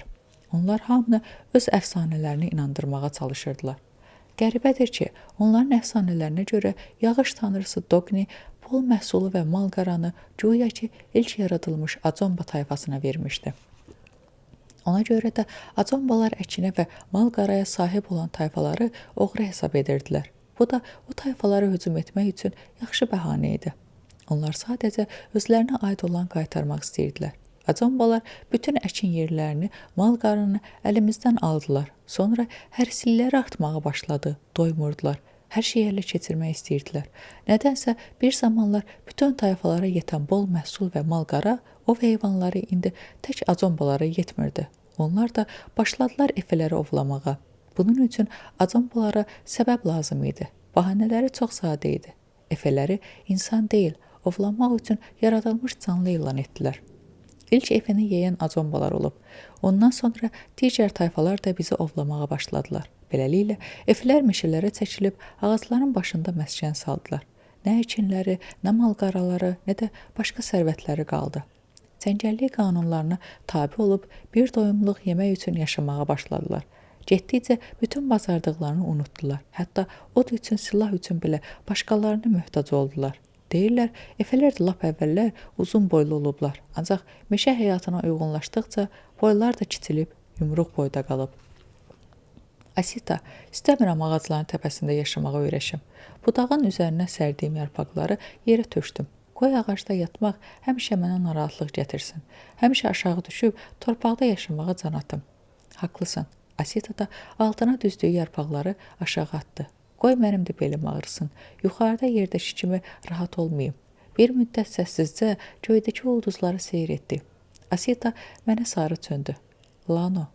Qaranlıqda gözləri parlayırdı. Bəzən elə baxışları olurdu ki, elə bilirdim kiprikləri ilə qəlbimə toxunur. Onda içim əsirdi. Bütün bədənim titrəyirdi. Hiss edirdim ki, nəsə demək istəyir, sözü ürəyində dodaqlarına qədər gətirib saxladı. Dodağının yüngülcə titrədiyini də hiss etdim. Mənə aid olan sözləri güclə tutub saxladı. Əmin idim ki, mənə aiddir. Yenə də göyə, ulduzlara baxdı. Arada meymunların səs-küyünü eşidirdi. Ağacdan ağaca tullanır, bir-birini vurub qaçırdılar. Sonra qəfil sakitləşir və yenidən hayküyü qoparırdılar. Lano, eflər özlərini o qədər aciz və inamsız hiss edirlər ki, hətta ən güclü sərkərdəmiz Embio, hətta böyük padşahımız Inuku belə. Bu əzillik, qorxaqlıq ən mühüm qərarları verəndə, vəhşi heyvan ovunda analar övladlarına lay-lay deyəndə, atalar oğullarına döyüş əzmində danışanda belə hiss olunur. Anaların körpələrinə verdikləri süddə belə bu əzilliyin dərin gizli izləri var. Səndə necə? Bu hiss var? Mən də Efelerin övladıyam. Əvvəl düşünürdüm ki, məndə o hiss yoxdur, ancaq sənin yanında özümü çox aciz, çox kiçik hiss edirəm. Aha, axır ki etiraf etdin. Təbii ki, mənim kimi nizə ata bilməzsən. Mənim kimi ov edə, iz tapa bilməzsən. Nəinki sən, hətta acambaların ən güclüsü belə özünü mənim yanımda zəif və qorxaq hiss edər. Ona görə də qəm yemə, bu adi haldır. Əslində dediklərindən qorxmuram. Əksinə, sənin gücünü məni də güclü edir. Bəs onda nədən qorxursan? Düşünməkdən. Nəyi? Hiss etdiklərimi, özümü və onu. İçimdəki qəribə qarışıq hisslər aşıb daşdı. Bilmədim nə hiss edirəm, nə hiss etməliyəm. Necə davranmalı, nə deməliyəm. Bəlkə sussam yaxşıdır. Asitanın nə demək istədiyini həm anlayırdım, həm də anlamırdım. Anlamıramsa, niyə ürəyim sürətlə döyünür? Mənim üçün də düşünmək qorxu yaradır. Asita təbəssümlə. Hey, qorxusuz ləpirçi, məncə sənin bunun üçün hələ çox vaxtın olacaq. Gözlərini yum, yoxsa mən də yuma bilmirəm. Ona tabi oldum. Yenə də araya sükut çöktü. Gözümüz bir də arı quşların səsini açdıq. Yeni gün başlamışdı. Əsl insan necə olur? Bu yerlərdə heç birimizə tanış deyildi. Mən yalnız izi tutub gedirdim. Nuqoron-qora camışlarının izini Maku deyərdi ki, bəzən camışlar da biz insanlar kimi daha yaxşı yer tapmaq istəyi ilə çox mümbit olan Nuqoron-qonu tərk edib gedirlər. Ancaq uzun müddət ac-susuz gəzdikdən sonra geriyə Nuqoron-qoraya qayıdırlar. Nuqoron-qora camışının dırnaqlarının daha iri, izləri dərin və dairəvi olmasından tanıyırdıq. İzlərindən hiss olunurdu ki, quraq, daş kəsərli yerlərdə çox gəzib dırnaqları zədələyiblər. İndi də kör peşman geri qayıdırlar. Getdikcə daha sıx rastımıza çıxan beli yoğun qarışqa yuvaları da doğru yolda olduğumuzu təsdiqləyirdi. Bu qarışqalar Nuqoron-qoya yaxın ərazilərdə yaşayırdılar. Alçaq yollar bitirən torpaqlara çatdıq. Yolun üstündə ləkəli çöl itinin leşini rast gəldi. Qarnı dağılmışdı. Üstündə qarışqalar qaynaşırdı. İtin qulaqlarından biri yox idi. Onlar bir-biri ilə başqa yırtıcılara vuruşandan adətən qulaqdan yapışırdılar. Belə məqamlarda qulaq düşmənin ağzına keçməsin. Biraz aralanmışdıq. Qarşıda 3 çöl iti leşi də gördük. Birinin dərisi tamam parça-parça idi. 4 it leşi məni narahat etdi. Onlara yaxınlaşdım. Yerdən çubuq götürüb leşlərdən birini o yan bu yana çevirdim. Təxminən 2 gün əvvəl öldürülmüşdü. Kolların içinə girdim. Orada da bir-birindən aralı daha 2 leş tapdım. 6 ləkəli çöl iti ilə şir belə asanlıqla bacara bilməzdi. Ləkəli vəhşi itləri sürü ilə gəzirlər. Onlara rahatlıqla hücum etmək olmur. Hərəsi bir tərəfdən cumub şiri belə öldürə bilirlər. Burada isə bir-birlərinə yaxın olmalarına baxmayaraq, düşmən onları parçalayıb, öhdəsindən gələ bilməyiblər. Görəsən kim hücum edib onlara? Tikanlara ilişmiş tüklərə, ətrafdakı izlərə, itlərin bədənindəki yaralara baxdım. Onları bu hala 2 şir salmışdı. İzlərdən biri erkək, o biri də dişi şirə məxsus idi. Erkək şir çox nəhəng idi. Gəldiyim qənaəti Asita ilə bölüşüb onu qorxutmaq istəmədim. Lano, efeləri yeyən tayfaların bu yırtıcı heyvanlardan fərqi nədir? Necə? Asitanın sualı xəyaldan məni oyatdı. Çör itləridir. Maraqlı bir şey tapmadım. Onu soruşmuram. İnsanı nə insan edir? Heyvandan fərqimiz nədir? Efələrin kəndinə gedib çıxandan sonra məni də ən çox düşündürən sual budur. Səncə? Günəş parlayaraq yolumuza işıq salır, bizi isidir, ancaq bu yaxşılıqdan xəbəri yoxdur. Asita əlini gözünün üstünə qoyub başını qaldırdı. Gözlərini qıyıb ot tutub yanan günəşə baxdı. Xeyir və şəri heyvan da anlamaz. Etdiyi yaxşı, faydalı işi də anlamadan edər.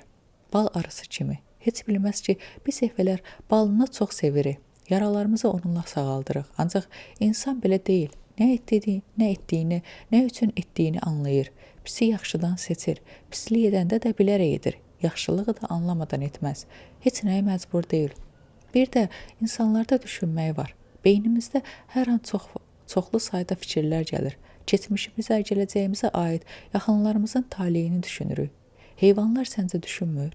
Əlbəttə düşünürlər. Ancaq inanmıram ki, çətinlikləri barədə, keçmiş uğursuzluqları, gələcək arzuları barədə düşünsünlər. Bunu özlərinə dərd etsinlər. Onlarda ubinadumu yoxdur. Yəni dərrakə şuur. Asita, hesab edirsən ki, heyvanlarda ubinadumu yoxdur? İnsan quşlar kimi getmək istədiyi yeri dəqiq tapa bilirmi? Balıqlar kimi heç yerə baxmadan istiqamətini seçə bilirmi? Heyvanlar kimi fırtınanı, yağış yağacağını qabaqcadan hiss edirmi? Heyvanlarda bütün bunlar bacarıqdır. Ubinadamu deyil. Ubinadamu içimizdə bir işıqdır, gücdür. Onunla bütün heyvanların bacarıqlarını əldə edə bilirik. O heyvanları özümüzə tabe edir, öz hədəflərimiz üçün istifadə edirik. Heyvanlar bunu bacarmır. Təbiətdəki hər bir canlıya hansısa bacarıq verilib. Bəzilərinə iti göz, güclü qoxu bilmə, bəzilərinə həssas dad bilmə, bəzilərinə mükəmməl səmt bilmə bacarığı. Ancaq bütün bunlar insanın içində olan o işığın yanında heç nədir. Ağıllı Efem, təbəssümlə dedim. Bu incəlikləri düşünməmişdim. Asita, biraz gələcəyimizi dəyişə bilərik. Məncə ən böyük fərqimiz budur. Heyvan dünən necə yaşayıbsa, bu gün də o cürdür. Sabah da o cür olacaq. İnsan həyatı heyvan kimi, bu bitki kimi, bu çay kimi qayğısız olmamalıdır. O evini daha möhkəm tikməyin, quş kimi uçmağın, bəbirlər kimi sürətlə qaçmağın yollarını axtarmalı, ən pis xəstəliklərin məlhəminin sirrinin ən güclü şahinlərdən də yaxşı öyrənməlidir. Bu gözəl dünyanın sirlərini kəşf edib, gizli nemətləri üzə çıxarmalı, təbiət qüvvələrini ram etməyin yollarını tapmalıdır. Muzunqular deyəsən bunu anlayıblar. Onların uzaqdan vuran gözə görünməz oxları, nizələri, qəribə minikləri var. Bunu necə ediblər bilmirəm. Bəlkə bizim kimi adi insan deyirlər. Ağ cindar törəmədirlər. Hər halda güclü olduqları qədər də yırtıcıdırlar.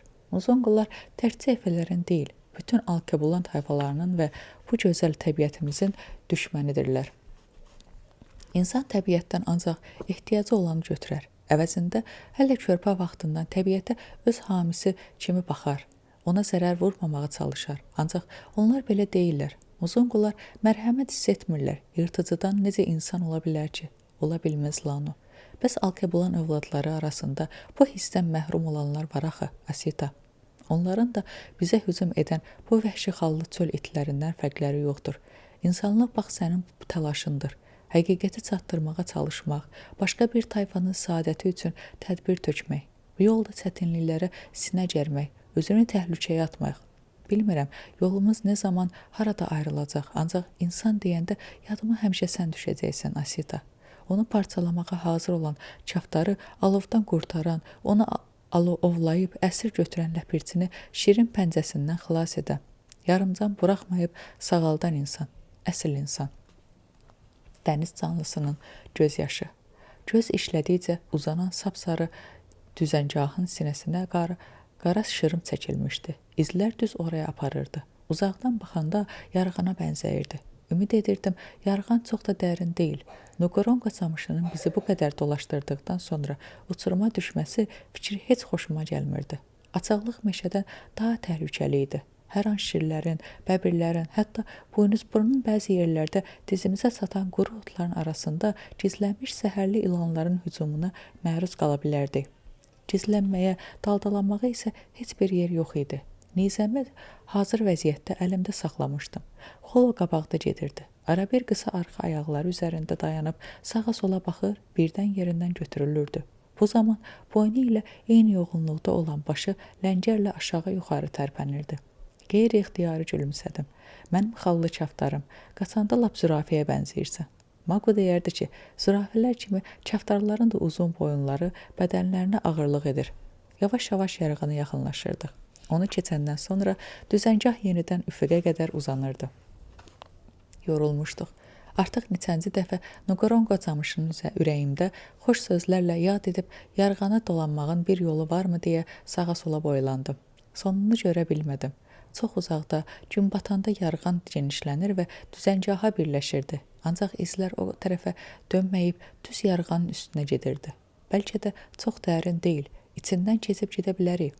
İrəli düşüb addımlarımı yeyinlətmişdim ki, bayaqdan bəri susmuş Asitanın səsi mənə əylədi. Lano, səndən bir şey xahiş edə bilərəm? nə istəsən. Anamı ovlayanların izini tapmağını istərdim. İçimdə daim bir nigaranlıq var. Onun taleyini bilsəm, aram olaram. Anamı aparmaqla ailəmizin ruhunu da çəkib apardılar. Cavab verə bilmədim. Sən məcə ləpirçi deyilsən, bunu da bir sifariş bil. Boynundakı ipi başından çıxarıb mənə uzatdı. Bu boyunbağdakı daşın adı sarı mirvaridir. Dərin suların dibində yaşayan dəniz canlısının göz yaşıdır. İnsanı arzusuna çatdırar, onu qoruyar. Bu, sahib olduğum tək dəyərli əşyadır. Anamdan yadigardır. Asita, mən bunu səndən götürmərəm. Səndə qalsın. Boyunbağını ovcuna qoyub kiçik barmaqlarını bükdüm. Qolunu ehmalca büküb sinəsinə sıxdım. Qəfil içində bir his ilan kimi başını qaldırdı. Çox tanış olan təhlükə hissi. Asita, dayan, danışma. Nizəni iki əlimlə tutdum. Döyüşə hazır dayandım. Ətrafa göz gəzdirdim. Günəşin sərt baxışlarından, rəngi saralmış hündür otlardan, göz işlədikcə uzanan düzəngahdan və tək-tük gözə dəyən kollardan, cılız ağaclardan başqa bir şey yox idi. Ancaq bu tanış hiss yaxamdan əl çəkmirdi. Birdən bu hissi nə zaman keçirdiyimi xatırladım. O gün boynumun ardında iti baxışların soyuq təmasını hiss etdim. Kürəklərim qovuşdu. Cəld Asitanı kənara itələyib arxaya çevrildim. Gözlərim heç bir ifadəsi olmayan göy gözlərlə toqquşdu. İri pəncərələ hər iki çiynimdən bastı. Nəhəng dişlərin boğazıma keçməsinə bir göz qırpımı qalmışdı. Əyilib nizəni aşağıdan qarnına soxmaq istədim, ancaq bacarmadım. Yerə yıxıldım. Ağşir üzərimdən keçdi. Nizə əlimdən çıxıb harasa düşdü. Sarı otlar şirlər üçün gözəl pusqu yeridir. Necə də onu görə bilməmişəm. Bu yerlərə necə gəlib çıxıb axı? O yer istəmədən getmiş isə, deməli istəyərək aparan var. Asitanın sözləri qulağımda cingildədi. Nədir? Əcəlinin arxasınca gəlmisən? Qəzəblə bağırdım. Xəncəri çıxartdım. Düzəngahı şahı ilə ikinci döyüşçümüzdə asanlıqla məğlub olmaq fikrim yox idi. Xəncərin dəstəyindəki şir dişlərini bərk-bərk ovcumda sıxıb dişlərimə qırcadım. Şir üstümə gəldi. Nərə çəkərək qabaq pəncələrini qaldırıb cırmaq atmağa başladı. Xəncəri tez-tez sağa-sola hərəkət etdirir, yaxınlaşmasına imkan vermirdim. Fürsət düşdükcə pəncəsinə, üzünə zərbə vururdum. Elə də dərin olmayan yaralardan qan axsa da şiri təsir etmirdi. Asitanın atdığı ox onun belinə sancıldı. Şir nərildəyib Asitanın üzərinə hücum çəkdi. Bir göz qırpımında qıza çatıb üstünə tullandı. Mən onun arxasınca cumdum. Şir Asitanı altına alıb cəhəngini acmışdı. Qızın üzünü qoparmağa çalışırdı. Asita məharətlə sevişib onun qarnının altına keçməklə xilas ola bildi. Ağ şirə çatıb zərbə endirmək istədiyimi anda elə bil arxadan üzərimə ağır bir kötük tulladılar. Zərbənin gücündən üzü qoyulu yerə sərilib bir neçə dəfə yuvarlandım. Cəld ayağa qalxmağa çalışdım. Bu dəfə ikinci zərbə məni torpağa sıxdı. Bu ikinci şir idi. Ağ şirin dişisi. O məni altına alıb bədənimi cırmaqlayır, üzümü parçalamağa cəhd edirdi. Asitanın cığırtısını eşidirdim. Xolo gah mırıldayır, gah da yanıqlı səslə zingildəyirdi. Əlbəyaxı olduğum dişi şirdən canımı qurtara bilmirdim. Var gücümlə boğazını barmaqlarımla sıxıb itiləyirdim ki, məni dişləməsin. O biri əlimdə bərk-bərk sıxdığım xəncərlə boynuna zərbələr endirirdim. Ancaq şir iri pəncələri ilə dərin zərbə endirməyimə mane olurdu. İkimiz də yorulmuşduq. Pəncələrinə tuş gələn zərbələr onu diksindirsə də əl çəkmirdi. Haldan düşmüş, sustalmışdı. Daha cırmaq atmırdı. Ancaq nə qədər cəhd etsəm də onu üstümdən ata bilmirdim. Şirin boğazını sıxan barmaqlarım keymişdi. Erkək ağ şirin xırıltısını başımı çevirdim. Asita öz meymun qıvraqlığı ilə şirin arxasına keçib nə yollasa onun arxa pəncələrindən bərk-bərk yapışmışdı. Şir nə qədər vurnuqsa da buraxmırdı. Xolo da bundan istifadə edib möhkəm çənəsi ilə şirin boynundan yapışmışdı. Mən onun çənə məncənəsinə bələd idim. İri ağacın budağına belə çənəsini qıfıllasa qoparırdı. Çənəsinə keçəni almaq mümkün değildi. Şir hər nə qədər çırpınsa da Xolonun cəhəngindən qurtula bilmirdi. Ancaq bu vəziyyətdə də ağzı ilə Xolonun belindən yapışmışdı, bacardı. Xolonun çənəsi boşaldı, inildəyirdi. Şir onu basmarlayıb altına saldı. Asita yerdən nizəmi tapıb şirə zərbə vurmağa çalışırdı. Ancaq şir pəncəsi ilə nizəni vurub uzaqlaşdırırdı. Güclü bir zərbə ilə Asitanı kənara tulladı. Xolonun boynundan tutub uçurma tərəf sürməyə başladı. Xolonu Badamı qara gözləri bərəlmişdi. Nəhəng şirin əlinə sustalmışdı. Tərpənməyə taqəti yox idi. Onu heç vaxt bu qədər aciz görməmişdim. Xolo tərpənmək istəyən kimi şir onu sağa-sola silkələyirdi. Boynuna keçmiş iti dişlər Xolonun bütün gücünü əlindən almışdı. Uzaqdan mənə baxır, yarı yumulu gözləri ilə yardım çağırırdı. Bu baxışlar can verən kaftarın qarnından çıxardığım aciz, selikli balacanın baxışları idi. Şir onu yerlə sürüyürdü. Mən onu qoruya bilmədim. Xolo, xolo, qışqırdım. Ağ şir yarğanın düz kənarında dayandı. Zaman durmuşdu. Çevrilib göy gözləri ilə, bicanəli ilə mənə baxdı. Sonra başını çevirdi. Xolonu gözümün qabağında yelləyib aşağı uçuruma tulladı. Qəzəbimdən dəliyə döndüm. Vəhşi kimi bağırdım. Xəncərlə üzərimdə olan dişi şirin pəncələrinə, qarnına, başına, harasına gəldi vurmağa başladım. Bir zərbəmdə xəncər düz onun çiyninə saplanıb qaldı. Şir nərildiyib üstündən qalxdı. Cəld ayağa sıçradım. Qan içində idim. Dişi şir də tövşüyürdü. Sinəsi, boynu, başı qan içində idi. Axsayırdı. Ancaq buna baxmayaraq yenə də üstümə həmlə etməyə hazırlaşırdı. Yerdən daş kəsə götürüb üstünə yağdırır, göz açıb hücuma etməsinə fürsət vermirdim. Gözlərinə dolan torpaq onu bir anlıq yerə çökməyə məcbur etdi. Erkək şir nizə ilə ona hücum edən Asitanı uçurumun kənarına sıxışdırmışdı. Nizəm uzun, ağır idi. Asita onu yaxşı işlədə bilmirdi. Asita, nizəni at mənə. Asita bir anlıq gözlərini şirdən çəkib mənə baxdı. Güvən mənə, nizəni mənə at. Atan kimi uzan yerə. Asita addımını irəli qoyaraq nizəni şirə batırmağa çalışırdı. Şir pəncəsi ilə nizəni yana itələyib qızın üzərinə yeridi. Sıçrayıb onun parçalanması an məsələsi idi. Asita nizəni var gücü ilə mənə atdı. Mən nizəni havada tutdum. Yerimdən fırlanıb var gücümlə erkək şiri atdım. Hədəfə dəyib dəymədiyini görə bilmədim. Dişi şir arxadan üstümə atılıb məni yerə yıxdı. Bir tər çevrildim. Bir əlimlə burnundan yapışıb var gücümlə itələyir, o bir əlimlə boğazımı sıxırdım ki, dişləyə bilməsin. Caynaqları ilə qolumu, çiynimi şırım-şırım etsə də buraxmırdım. Qollarım taqətdən düşmüşdü. Kürəyimin altında qalan quru kəsəkləri belimə əzirdi.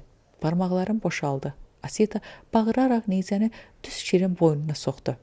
Dişi şir şahə qalxdı. Cəld altından çıxdım. Şir bir neçə addım atıb nəri çəkərək yanı üstə yıxıldı. Yıxılan kimi yenidən ayağa qalxmağa çalışırdı. Mən cəld qaçıb boynundan sallanan nizəni sona qədər yeritdim. Dişi şir uçuruma tərəf bir neçə addım atıb yenidən yerə yıxıldı. Aralıda uçurumun kənarında yerə sərilmiş ağ şirə baxdım.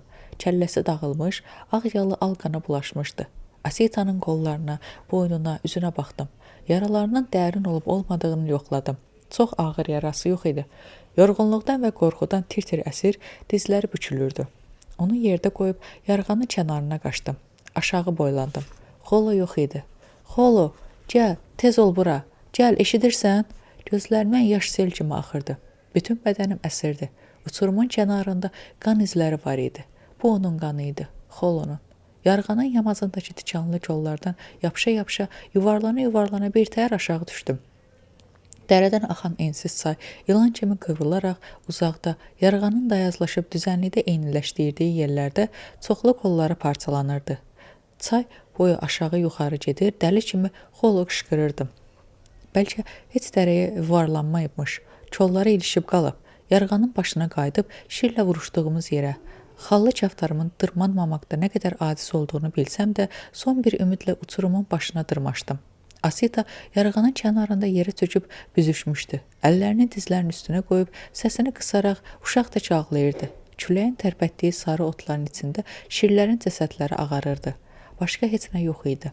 Yerdə oturdum. Harada axtarım, hara yoxa çıxıb. Ayağa qalxıb çayın aşağısına, Haçalan düzəngaha qarışdığı yerə getdim. Uzun müddət oranı axtardım. Suyun içinə girib çayın dibini, kənardakı daşların arasını ələk-vələk etdim. Çarəsizlik iti xəncər kimi ürəyimi doğrayırdı.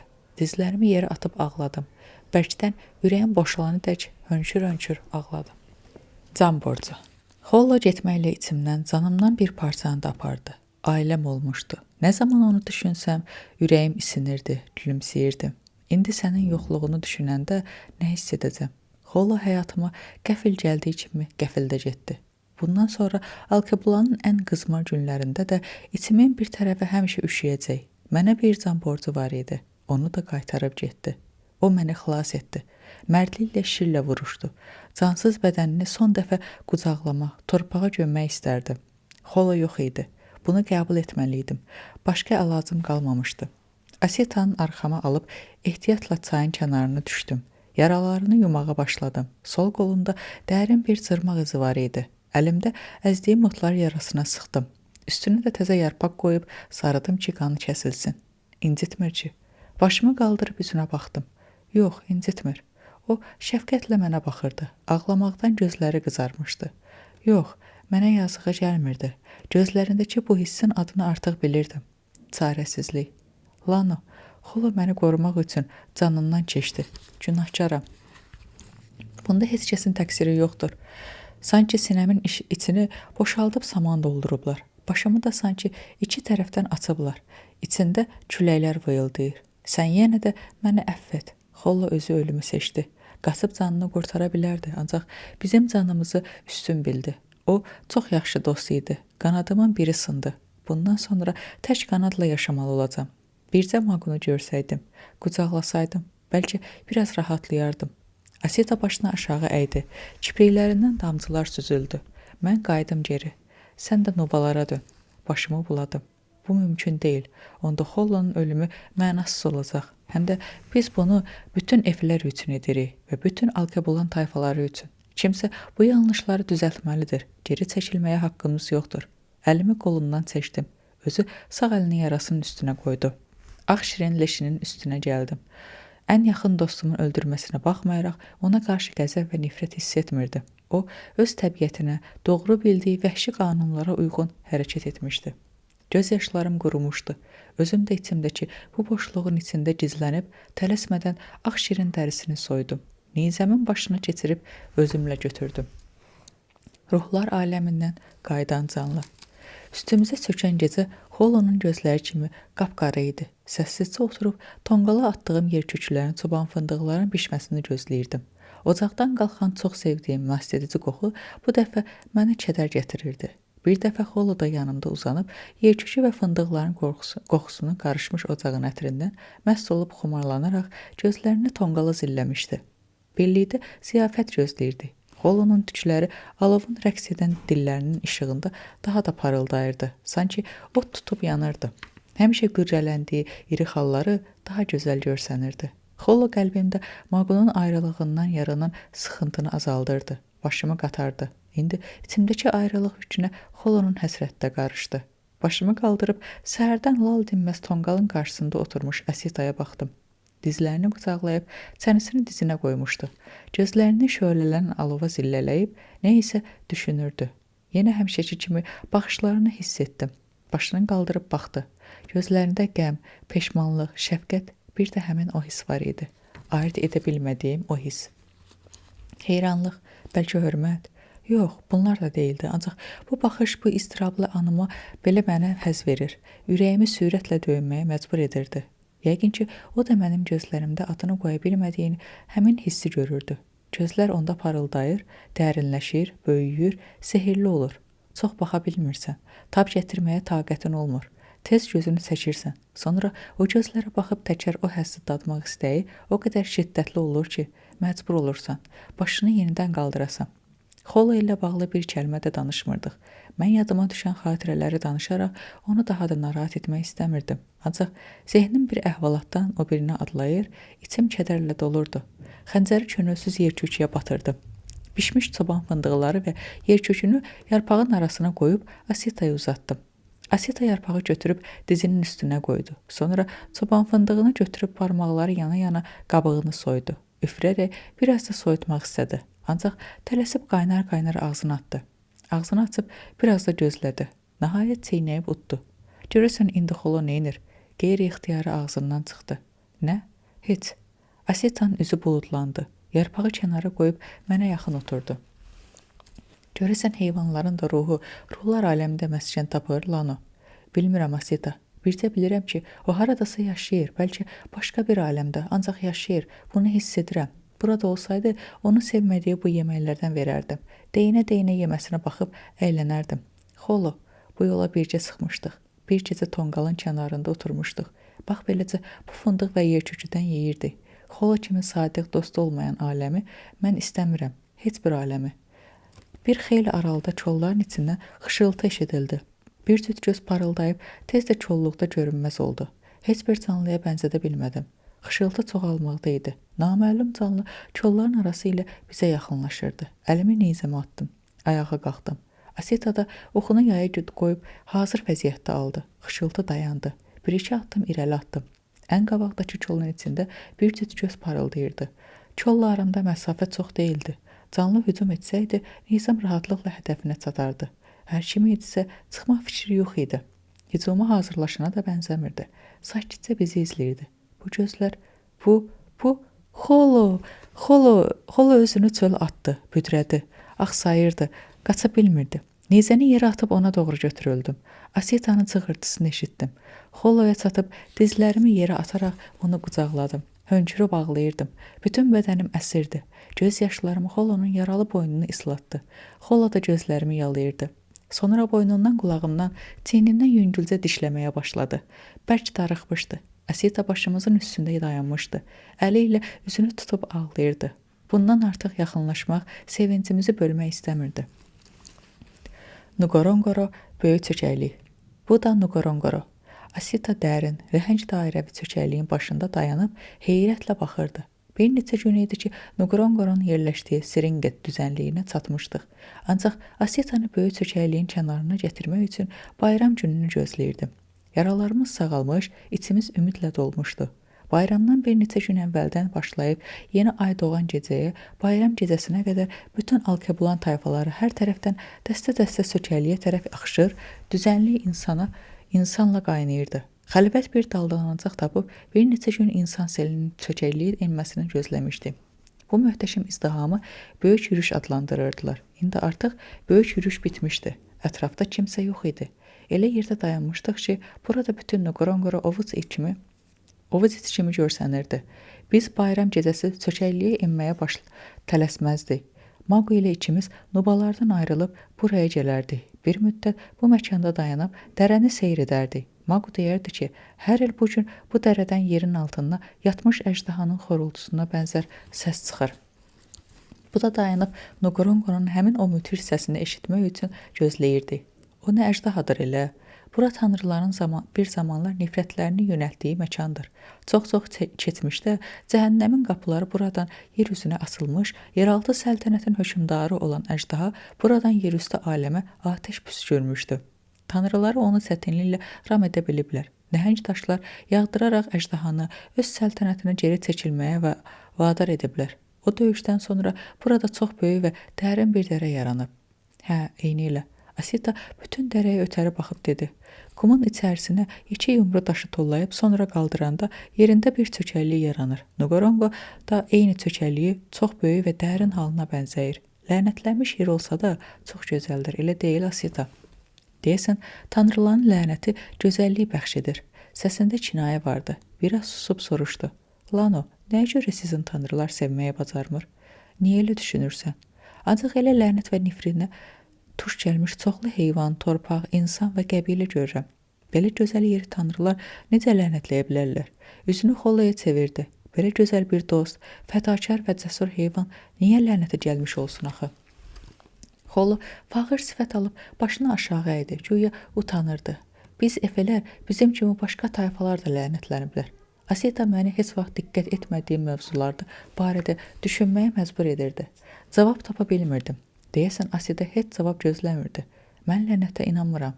Tərsirli olan yalnız sevgidir mənə görə. Nuqorongoro təbiətə ən gözəl parçasıdır. Bəlkə bu yer bizimlə danışdı. Sən heç Nuqorongoronun səsini eşidə bilmişdin? Mən təbəssümlə. Hələ ki yox. O səsi deyilənə görə hər kəs eşidə bilmir. Uğultunu eşidirsən? Hə, eşidirəm. Dərin qoyunun dibindən gəlir elə bil. Nuqorongoronun səsidir, eşidirəm. Asita uşaq kimi atılıb düşdü. Mən qəhqəhə ilə güldüm. Yox, Asita, bu cəmbəylərin bir-birinə vurulan dəmirlərinin səsidir. Dünən gecə səmada yeni ay görünən kimi bütün tayfalar çökəkliyə eniblər. Keşikçi məsailər də artıq oradadırlar. Bu səslər bayramın başlanmasına işarədir. Gəl biz də gedək, vaxtdır. Dərənin döşü hündür və sıx ağaclarla örtülmüşdür. Asitalı ağacların budaqlarından sallanaraq sərt yamacdan aşağı enirdi. Ətrafa baxanda böyük bir çuxurun dibinə düşdüyünü hiss edirdin. Mənim yorğa yerişli xallı dostum burada ayaqlarını bərkiməmiş çəpiş kimi hər addımda sürüşürdü. Olan qalan hörmətini də itirməsin deyə onu qamarlayıb çiynimə atdım. Biraz mırıldanıb taleyinə təslim oldu. Bayramdan əvvəl Nuqoranqoya düşən 4 yoldan 3-ünü məsailər bağlayıblar. Niyə? Hamı eyni yolla düşməlidir. Bu, müqəddəs ayinin tələbidir. Tezliklə sərt yoxuş bitdi. Aşağı düşən dolanbaz yola çıxdıq. İndi hərəkət etmək daha rahat idi. Xolunu yerə qoydum. Maqu danışırdı ki, bu gün Tanrı Alkebulanı yaradıb. Çox-çox keçmişdə, dünyamız dağlarsız, dümdüz olduğu zaman. Çox uzun zaman keçir və yenə də məhz bu müqəddəs gündə Tanrı cənnət bağlarına bənzəyən Alkebulanda ilk insanı yaradır. Biz aşağı endikcə ensiz cığırda tək-tük adam görünürdü. Onlarla qarşılaşmamaq üçün cığırdan çıxıb ağacların arası ilə hərəkət edirdi. Asita maraqla, biraz da qorxu ilə onlara tamaşa edirdi. Bayramın keçiriləcəyi meydana yaxınlaşdıqca adamların sayı artırdı. Aşağıda artıq yad baxışlardan gizlənmək mümkün değildi. İnsanlar tayfa-tayfa toplaşaraq mərasimin başlanmasını gözləyir, əylənirdilər. Onlarla adam dizlərinin arasında sıxdıqları cəmbeyləri ahənglə döyəcləyirdi. Başqa bir tərəfdə isə bata çalmaqda yarışa girmiş çalğıçılar var-gəl edirdilər. Onlar batanın böyük tərəfini döyəcləyir, sonra cəld fırladıb balaca tərəfini döyəcləməyə başlayırdılar. Arada bir-birini süzür, iti baxışlarla rəqibi meydan oxuyurdular. Şekerinin şıqqıltısı, cəmbeylərin, bataların cumbultusuna qarışmışdı. Əllərdəki şekeri ilə rəqs edən qadınlar musiqiyə uyub dünyadan ayrılmış kimi görünürdülər. Bu səslərin içində kalimbanın hər eşidəndə ruhunu titrədən saf, cingiltili səsini qulağım çaldı. İlk dəfə kalimbanın nəğməsini eşidəndə həyəcan məni bürümüşdü. Sonra da başlamışdı ağlamağa.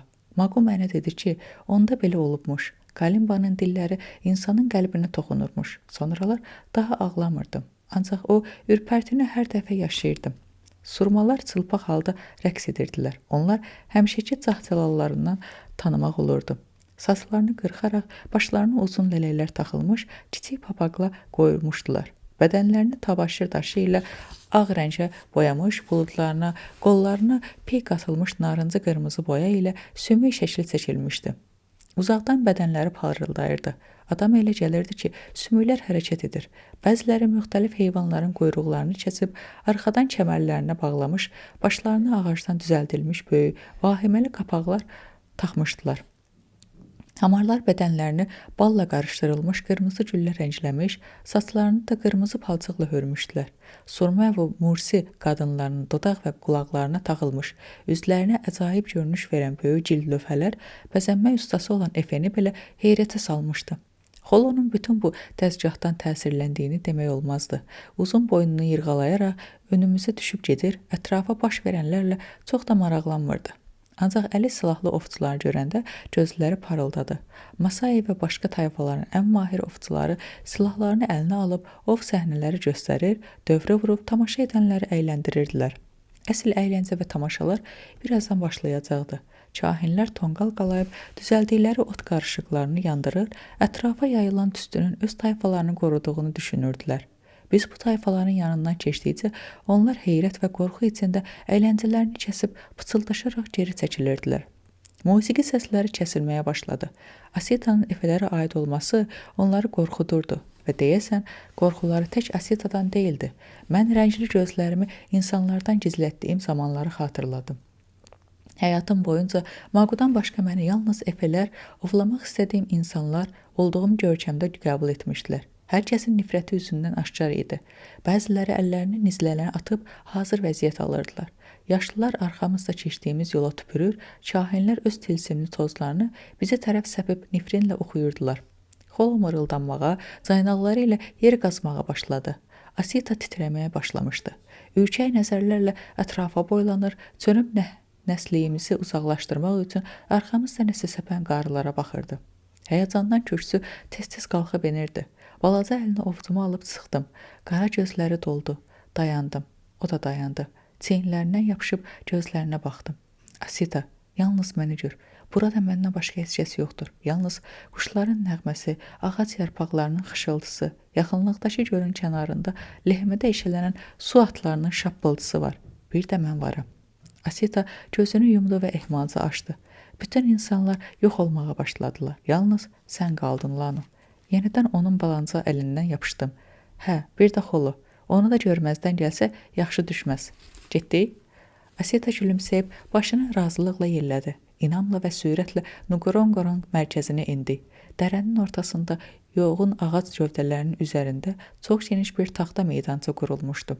Mərasim zamanı böyük tayfaların başçıları, kahinlər bu meydançada oturub həm mərasimi izləyir, həm də öz tayfalarına nəzarət edirdilər.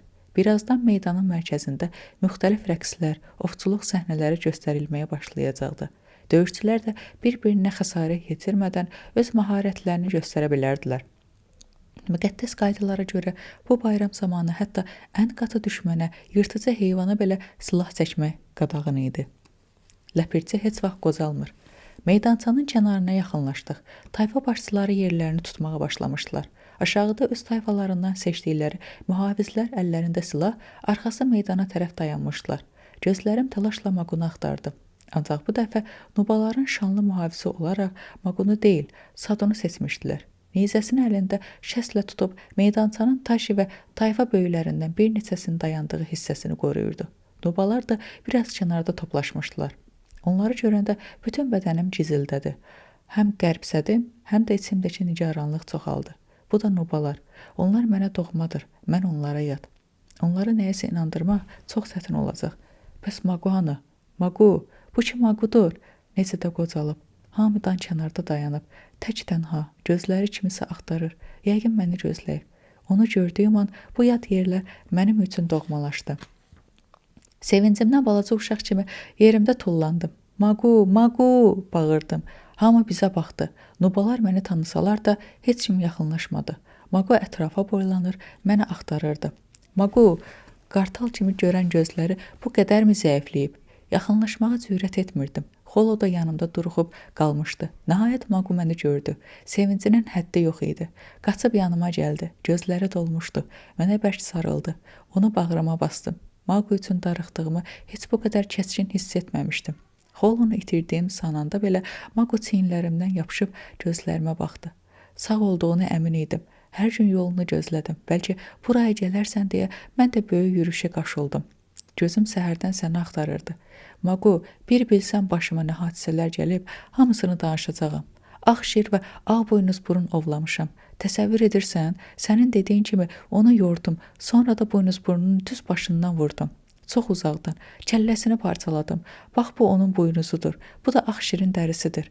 Torbamın ağzını açıb Maquya şücaətlə nişanələrimi göstərdim. Sənə o qədər danışacaqlarım var ki, bəs haradaydın bu vaxtadək, niyə qayıtmadın? Yaralanmışdım. Efe məni xilas etdi. Bir müddət onların kəndində qaldım. Maqu ancaq indi gözlərini məndən çəkib Asitaya baxdı. Bir addım geri çəkildi. Maqu, sən bizə yardım etməlisən. Efələrin tilsimli olduğunu deyirdin. Haqlı idin. Onların ən böyük tilsimini qırmışam. Efələr də bizim kimi insandır, heyvan deyillər. Mənə kömək elə, bunu sübut edək. Lano, biz Alkebulan tayfaları qədimdən belə düşünmüşdük. Onları ovlamışıq. İndi sən əmin olmadığın bir işə görə özünü böyük bir bəlaya atmaq istəyirsən? Maqu, mən ömrümdə heç bir məsələyə bu qədər əmin olmamışam. Mənə inanan və mənə fürsət ver. Lana, tutaq ki, haqlısan, ancaq yenə də məğlub olacaqsan. Onlara qalib gəlməyin tək yolu onlar kimi öz insanlığını üz çevirməkdir. Mən isə sənə bunu öyrətməmişəm. Maqu çiyinlərimdən tutub ümidlə gözlərimə baxdı. Məni tapan kimi yenidən yırtıcıların içinə yollamaq istəmirdi. Onu anlayırdım.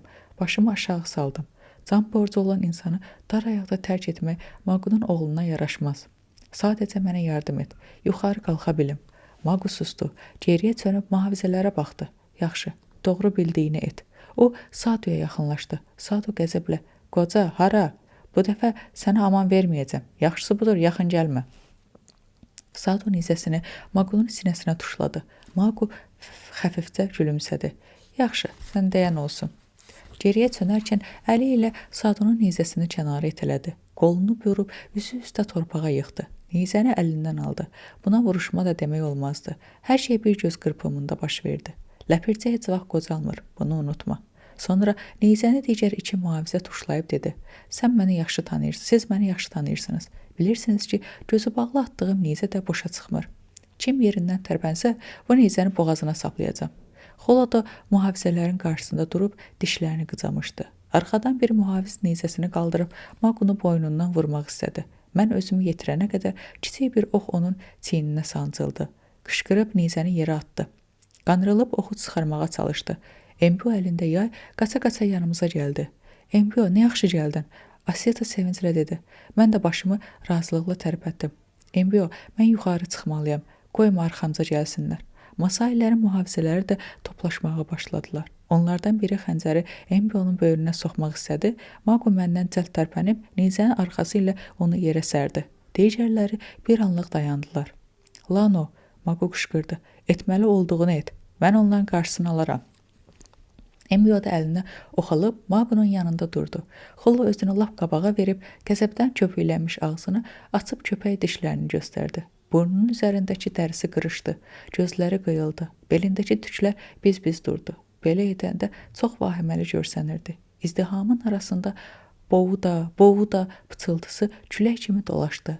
Heç kəs cürət edib irəli gəlmir, tamaşaçı olmağı düzgün sayırdılar. Mən əvvəlcə çiynimdəki torbanı yerə saldım. Sonra da neyzəmi torpağa qoyub əllərimi qaldırdım. Üzümə mühafizələri tutub dedim. Mən döyüşə gəlməmişəm. İstəmirəm kiminsə qanı tökülsün. Özü də bugün, müqəddəs bayram günü. Sadəcə başçılarla danışmaq istəyirəm. Onlara çatdırmaq istəyim mühüm sözüm var. Onlar məni anlamırdılar, ancaq hücum etməyə cürət etmirdilər. Heyrətlə gözlərimə baxırdılar. İnsanların Bouda, Liongo demələri heyrətlərini qorxuya çevirmişdi. Bunu görən Sadu, yaxalayın, deyə hiddətlə bağırdı. Mühafizlərin bir neçəsi ürəklənib üzərimizə hücum etdi. Atılan kiçik oxlar onların qarşısını aldı. Bu, Efələrin oxları idi. Embio tək qalmamışdı. Padşah Inuku ən cəsur döyüşçüləri ilə yardıma yetişmişdi. Onlardan dəstək görmək daha da inam verirdi. Bayaqdan çox gərgin olan Asitanın gözləri işıqlandı. Inuku Asitaya baxıb yumruğunu ürəyin üzərinə qoydu. Bununla qızına arxa olduğunu göstərir, ona uğur diləyirdi. Asitanın gözləri doldu. Mən cəld tullanıb meydançanın kənarından yapışdım. Yuxarı dırmaşdım. Əlimi uzadıb Asitaya yaradım. Yardım etmək istəyəndə onun artıq məndən əvvəl meydançada olduğunu gördüm. Efələr özlərini yetirib arxamızca dırmaşan mühafizələrin üstünə tullandılar. Embio arxamızca qışqırdı. Siz düşündüyünüzü edin. İçindən çönüb Embioya təşəkkür etmək keçdi. Vaxt yox idi. Günahsız qanın sehri. Əllərimi qaldırıb meydanın ortasına doğru addımladım. Nuba, Zulu, Mursi, Hadza, Surma, Hamar və daha onlarla tayfanın başçısı burada onlar üçün hazırlanmış xüsusi taxtlarda əyləşmişdilər. Yuxarıdan şənliyi izləyirdilər. Başımla Hadza qəbiləsinin başçısına və onun arxasında dayanmış Cigulonu salamladım. Gözlərini Asitadan çəkə bilmirdilər. Cigullo salamıma cavab verməyə belə çəkindi. Bütün böyüklər bir Efe ilə gəldiyimi görüb qəzəblənmişdilər. Taşi əsasını havada yelləyib çığırdı. Lano, biz səni Efeni ovlamağa göndərmişdik. Sən isə bu nəs heyvanı yanına salıb gəzdirirsən? Hiddətdən bir anda gözləri qızardı. Özü də bu müqəddəs bayrama gətirmisən. Bunu necə cürət etdin? Nubaların bərəkətini qaçırdın. İndi də bütün tayfaları bədbəxtliyə gətirəcəksən. Daha bəsdir. Sən cəza olaraq Nubaların içindən qovulmalısan. Bu Efesi müqəddəs bayramdan sonra Çanqoda müqəddəs ruhları qurban ediləcək. Qanı axıdılacaq, tanrılara dualar oxunacaq. Qoy tanrılar şahid olsunlar ki, biz onların sizə olan nifrinini qoşuluruq. Üzümü tayfa başçılarına tutub əllərimi qaldırdım və Nuba dilində dedim. Mənə qulaq asın. Bu Efələr də insandırlar. Onların içində yaşadım və buna şahid oldum. Bir insanı yeyirsiniz, bu sizə yaraşmaz. Onları yeməli deyirlər. Cigulla dediklərimi Hadzanın başçısının qulağına pıçıldadı. Digərlərin biri çox Alkebolan dillərində danışdıqlarını bilirdim. Düşünən kəllələr heyrət içində baxışdılar. Bəli, məni çox gözəl anlamışdılar. Mursi tayfasının başçısı ayağa qalxdı. Sən bunu necə iddia edə bilərsən? Onlar insandan daha çox meymuna oxşayırlar. Biz daha qamətliyik, daha güclü, daha cəld. Fil səndən daha güclüdür. Çöl pişiyi daha sürətli.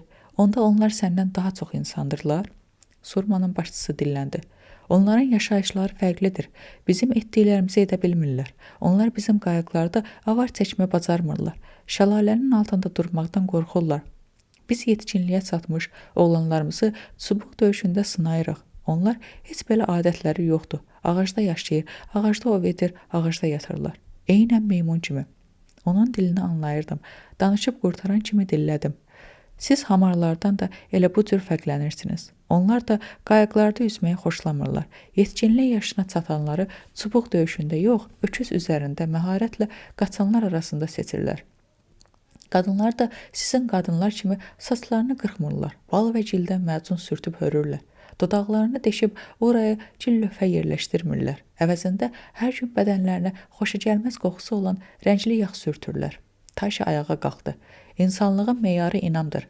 Bizdə tanrılara inam var. Bu inam onlarda da olar. Onlar da tanrılara inanırlar. Bəs niyə bizim kimi öz tanrılarına sitayiş etmirlər? Taşı boynundan asılmış daşı yuxarı qaldırdı. Bu mənim tanrımdır. O da tanrısını göstərsin və mənim kimi qarşısında təzim etsin. Görüm ki, onda da inam var. Sizdən fərqli olaraq onların bir tanrısı var və o qədər kiçik deyil ki, ipə bağlayıb boynundan asasan. Hətta məbədə, meşələrə belə sığışmır. Onların tanrısı təbiətdir, insanlardır, göylərdir, yerlərdir, hər şeydir. Bütün varlıq aləmi onların yeganə olan tanrısıdır. O, hər yerdədir, ancaq bir bütövlüydür. Hamısı gülməyə başladı. Taşinin gözlərindən yaş gəldi. Buna tayfasının başçısı ayağa qalxdı. Bəbir dərisindən olan kürkü yerə düşdü. Enli, möhkəm çiyinləri görsəndi. Yüksək səslə dedi. Bu gördüyüm tayfaların hər biri digərindən seçilir, doğrudur. Ancaq onlar bizdən deyirlər. Mən meydanın kənarına yaxınlaşdım. İstəyirdim, məni hamı daha yaxşı görsün və eşitsin. Bir muzunqudan nə qədər seçilirik?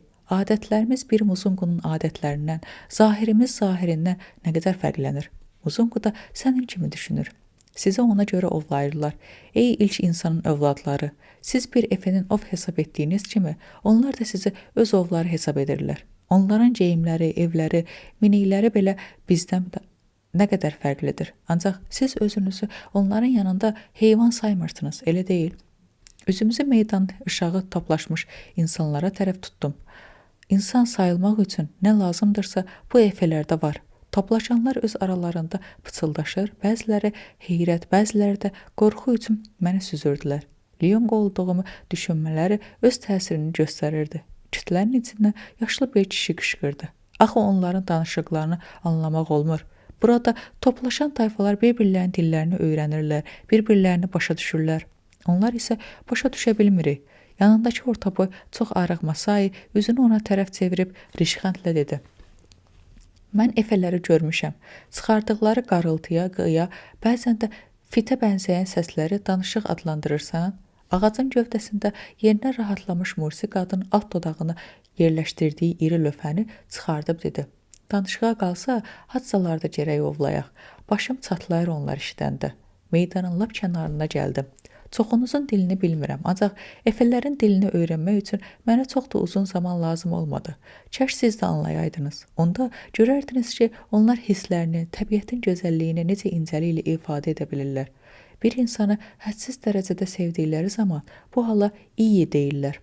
İyi, uzun zaman övladı olmayan, övlad həsrəti ilə yanan qadının ömrünün sonunda ümidi tam üzülərkən ana olanda keçirdiyi hissə deyirlər.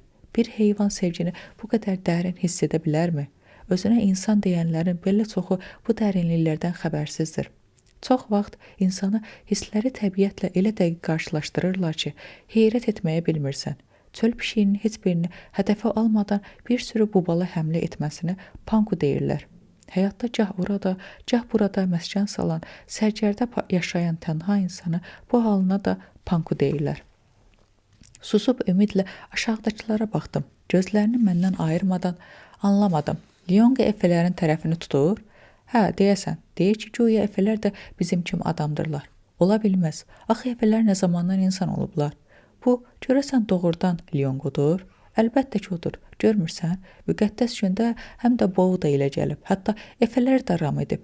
Dillərini də bilir. Gəlib ki, bizim uzunquların əlindən xilas etsin. Təkcə uzunquların yox. Bax, onların da əlində xilas edəcək. Bir cavan başı ilə tayfa başçılarını işarə etdi. Nə qədər mənasız danışırsan, bəsdir. Hamını çaşdırdın. Lüzumsuz sözlərinlə bayramı korladın. Arxadan Taşinin qəzəbli səsi gəldi. Məsələni igidlik, hünər göstərməklə həll edək. Qədim Alkebulan adəti üzrə. Geri çöndüm. Taşinin nifrət dolu baxışları ilə qarşılaşdım. Davam etdim. Fikirlərimiz üst-üstə düşməyəndə ən doğru çıxış yolu vuruşmaq olur, təkbətək. Qoy insan adını qazanmaq üçün savaşsın. Doğrudur, müqəddəs bayram günündə qan tökülməsi qadağandır. Ancaq cürət edib buraya gəlməklə tanrıları və hamımızı təhqir etmiş bu efəni cəzalandırmaq üçün başqa yolumuz yoxdur. Qalib tərəf haqlıdır, tanrılar onunladır. Tayfa başçıları baxışdılar. Sumanın başçısı razılıq əlaməti olaraq daş kəlləsini tərpətdi. Mursinin başçısı da ayağa qalxıb sağ əlini qaldırdı. Qəbul, digərləri də razılıqlarını bildirdilər. Olmaz, belə olmaz. Efələr sizdən çox zəifdirlər. Taşı sözümə qulaq asmadı. Başqa yol yoxdur. Bu, bizim qədim adətimizdir. Ən ədalətli seçim yolu budur. Həmişə belə olub və belə olacaq. Biz zəif olduğuna görə ona seçim haqqı veririk. Burada toplaşmış tayfaların döyüşçülərindən istədiyini seçsin. Bu evini başa sal. Gör razıdır. Mən ona heç nə deməyəcəm. Bu düzgün deyil. Efələri ovlamaqda məşhur olan Bana tayfasının başçısı. Onda efələrin aqibəti əvvəlki kimi qalacaq. Elə bu efədən başlayaraq. Asita qolumdan tutdu. Nə deyirlər, de. Onlar məsələni döyüşlə həll etmək istəyirlər. Əgər qalib gəlsən, sizin tayfanı insan hesab edəcəklər və bir daha ovlamayacaqlar. Sözlərin üstündə duracaqlar, əminsən? Başımı dilxor halda tərpətdim. Bəli, bu gün müqəddəs gündür. Hamının qarşısında bütün tayfaların gözü önündə qərar elan edildi. Heç kəs bu qərardan boyun qaçıra bilməz. O zaman onlara de ki, mən öhdəmə düşəni sonuna dək edəcəm. Taşi onun üzünün ifadəsini nə demək istədiyini anladı. Üzünü meydanınkı başçılara tutub özündən razı halda gülümsədi. Başçılar əllərinin işarəsi ilə hər tayfadan bir döyüşçü meydana qalxdı. Döyüşçülər meydançada səfərbər oldular. Asita, buna razı ola bilmərəm. Qolundan tutub çəkdim. Qətiyyən yox. Lano, başqa yolumuz mu var? Döyüşməsəydə öldürəcəklər. Ancaq döyüşsək, nəyisə dəyişə bilərik. Onun qarşısına keçib üzümü Taşiyə tutdum. Taşi, onu buraya mən gətirmişim. Döyüş də mənimlə olmalıdır. İstənilən biri ilə döyüşə hazıram. Taşi başını buladı. Döyüş efələrin döyüşüdür, sənin yox. Onda heç olmasa kişi döyüşçü ilə kişi efi vurursun. Taşi qəhqəhə çəkdi. Bizə görə onlar hamısı eynidir. Ovladığımız heyvanın erkəyi ilə dişisi arasında fərq qoymuruq. Taşi, yox, son söz deyildi. Taşinin bağırtısı sözümü ağzımda qoydu. İçimdə qaynayan qəzəb gicgahlarımı deşib çölə tökülmək istəyirdi. Asita balaca əli ilə iki barmağından tutdu və yavaşca dedi. Lano, sən öz yolunu seçdin. İcazə ver, mən də öz yolumu seçim. Qollarım boşaldı. Yaxşı, onda Muni tayfasından olanı seç. Onlar sənə rəqibini seçmə haqqı verdilər. Munilərin boyları biraz balacadır. Döyüşçüləri elə də cəld olmurlar. Cəldliyin və qoçaqlığın üstünlüyündür. Ona asanlıqla qalib gələrsən. Asita başını tərpətdi. Taşinin məmnun simasına baxıb dişlərimi sıxdım. Əllərini qarnında çarpazlayıb cavab gözləyirdi. Taşi, Efe Munidən olan döyüşçü ilə vuruşacaq. Digər döyüşçülər meydanı tərk etdilər. Munidən olan döyüşçü əlinə iki uclu nizə və kiçik qalxan aldı. Bizim nizələrimiz aşağıda qalmışdı. Həm də hər iki tərəfi kəsici olan hadsa xəncəri Asitanın daha çox işinə yarayardı. Magunun xəncərini belimdən çıxarıb qızın balaca ovcuna yerləşdirdim. Barmaqlarını bükdüm. Bu xəncər sənə qələbə gətirəcək. Haqq olmağın qoluna güc verəcək. İri gözlərinin içinə baxdım. Asita yenə başını tərpətdi. Heç nə demədi. Çəkildim kənara. Onu orada tək buraxmalı oldum. Asitanın halı xoşuma gəlmirdi. Muni döyüşçüsü irişərək pişik kimi Asitaya yaxınlaşdı. Meydana dolanmağa başladılar. Meydanın kənarında dayanmış tayfa başçılarının simalarına baxdım. İnsana xas olan xüsusiyyətlər var idi. Qəzəb, kin, nifrət, təlaş, qısqanclıq, paxıllıq. Kaş ki olmayaydı. İnsanlıq bu deyildi. Qətiyyən bu deyildi. Asita dayandı və cinkildili səsi ilə gücü gəldikcə qışqırırdı. Mimisi Çakula silah yerə atdı. Mənə sarı çöndü. İnsanlıq bizə Tanrıdan verilmiş bir imtiyazdır. Onu yırtıcı heyvanların üsulu ilə isbat etmək düzgün deyil. Mən heç kəsə insanlığımı isbat etməli deyiləm. Bunu etsəm, onu itirəcəm. Qızarmış gözlərində kədər və ümidsizlik var idi. Çiyinlərini çəkdi. Əllərini çarəsizcə yanına salıb dedi: "Ləpirçi, məni bağışla." Tükürbədən küt səs onun səsini zərrələrlə parçaladı. Sinəsinə girən iki uclu nizə Asitanı yerə yıxdı. Elə bildim, çox qədimdə tanrıların söndürdüyü çirkəklik yenidən od tutub yanmağa, torpağın altına alov qaynamağa başladı. Taxta meydan titrədi, dizlərim bağ boşaldı, yerə çöktüm. Asita yıxılanda gözlərini məndən çəkməmişdi. Yanağını meydançanın ağac döşəməsinə qoymuş, yorğun gözləri ilə mənə baxırdı. Sinəsindən axan qan ilan kimi mənə tərəf sürünürdü. Muni döyüşçüsü ovun başı üzərində dövr edən qartal kimi Asitanın ətrafında fırlanırdı. Bütün bədənim əsirdi. Ayağa qalxa bilmirdim.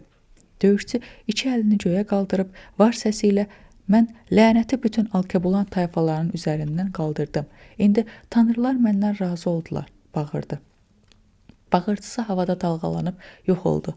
Səsinə səs verən yox idi. Döyüşçü əlini belinə atıb xəncərini çıxartdı. Ovu vurmuşdu. İndi başını kəsib dərisini soyacaqdı. Sonra da Efe dərisini çiyninə atıb ömür boyu fəxrlə dolaşacaqdı. Asita qanı qaçmış dodaqlarını tərpədərək Mimisi Çakula deyirdi. Mimisi Çakula. Döyüşçü dartıb çıxarmaq üçün əlini Asitanın sinəsində yellənən nizəyə apardı. Nərə çəkib üstünə cumdum. Təpi ilə sinəsindən vurdum. Zulu başçısının mühafizəsinə deyib yerə sərilməsəydi, meydandan aşıb düşəcəkdi. Dəli kimi üstünə yeridim. Dəhşət içində bir anlıq gözlərimə baxdı. Bir-iki addım murdar ilbis kimi sürünüb ayağa qalxdı və meydanın baş tərəfinə qaçmağa başladı. Sən qaydaları bilirsən. Təkbətək döyüşə müdaxilə etmək olmaz. Bunun aqibəti ölümdür, Lano. Mən sənə Taşinin sözünü var gücümlə döyüşçüyə tərəf atdığım ağır nizənin çıxardığı küt səs kəsdi. Bu günədək vurduğum ən güclü nizə zərbəsi idi. Bir daha bundan güclüsünü ata bilməyəcəm.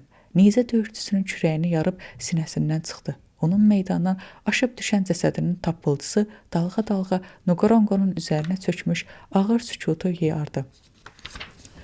Neyzəsini əlindən qapdığını mühafizə nə baş verdiyini ancaq indi anladı. Havada quruyub qalmış qolu yanına düşdü. Liongo deyə pıçıldayıb dizləri üstə çöktü. Asitanın başının üstünə gəldim. Səni toxunmaq nifrinə səbəbdirsə, qoy bütün tanrıların nifrini üstümə olsun. Zərif, halsız bədənini qucaqlayıb bağrıma bastım. Asita mənə baxırdı. Necə də gözəl idi. Qara gözləri indi lap böyük idi. Ovcumdan da böyük. Qanlı əlimi balaca əllərin arasına aldı. Ağappaq olmuş dodaqlarını yaxınlaşdırdı, gülümsədi, ovcumdan öpdü və ürəyin üzərinə qoydu. Ürəyi yalnız 3 dəfə ara-ara vurdu, gözlədim. Bir daha vurmasını bütün varlığımla gözlədim. Bütün aləmi köməyə çağırdım, ancaq olmadı. Balaca ürəyi bir daha döyülməyəcək. Yəni, hər şey bitdi, bu sondur, inana bilmirdim. Yəni, bir daha səninlə qayanın başında oturub ananas yeməyəcəyi, atəş quşlarının rəqsini seyr etməyəcəyi, həmişə gülən iri, qara gözlərini daha görməyəcəm.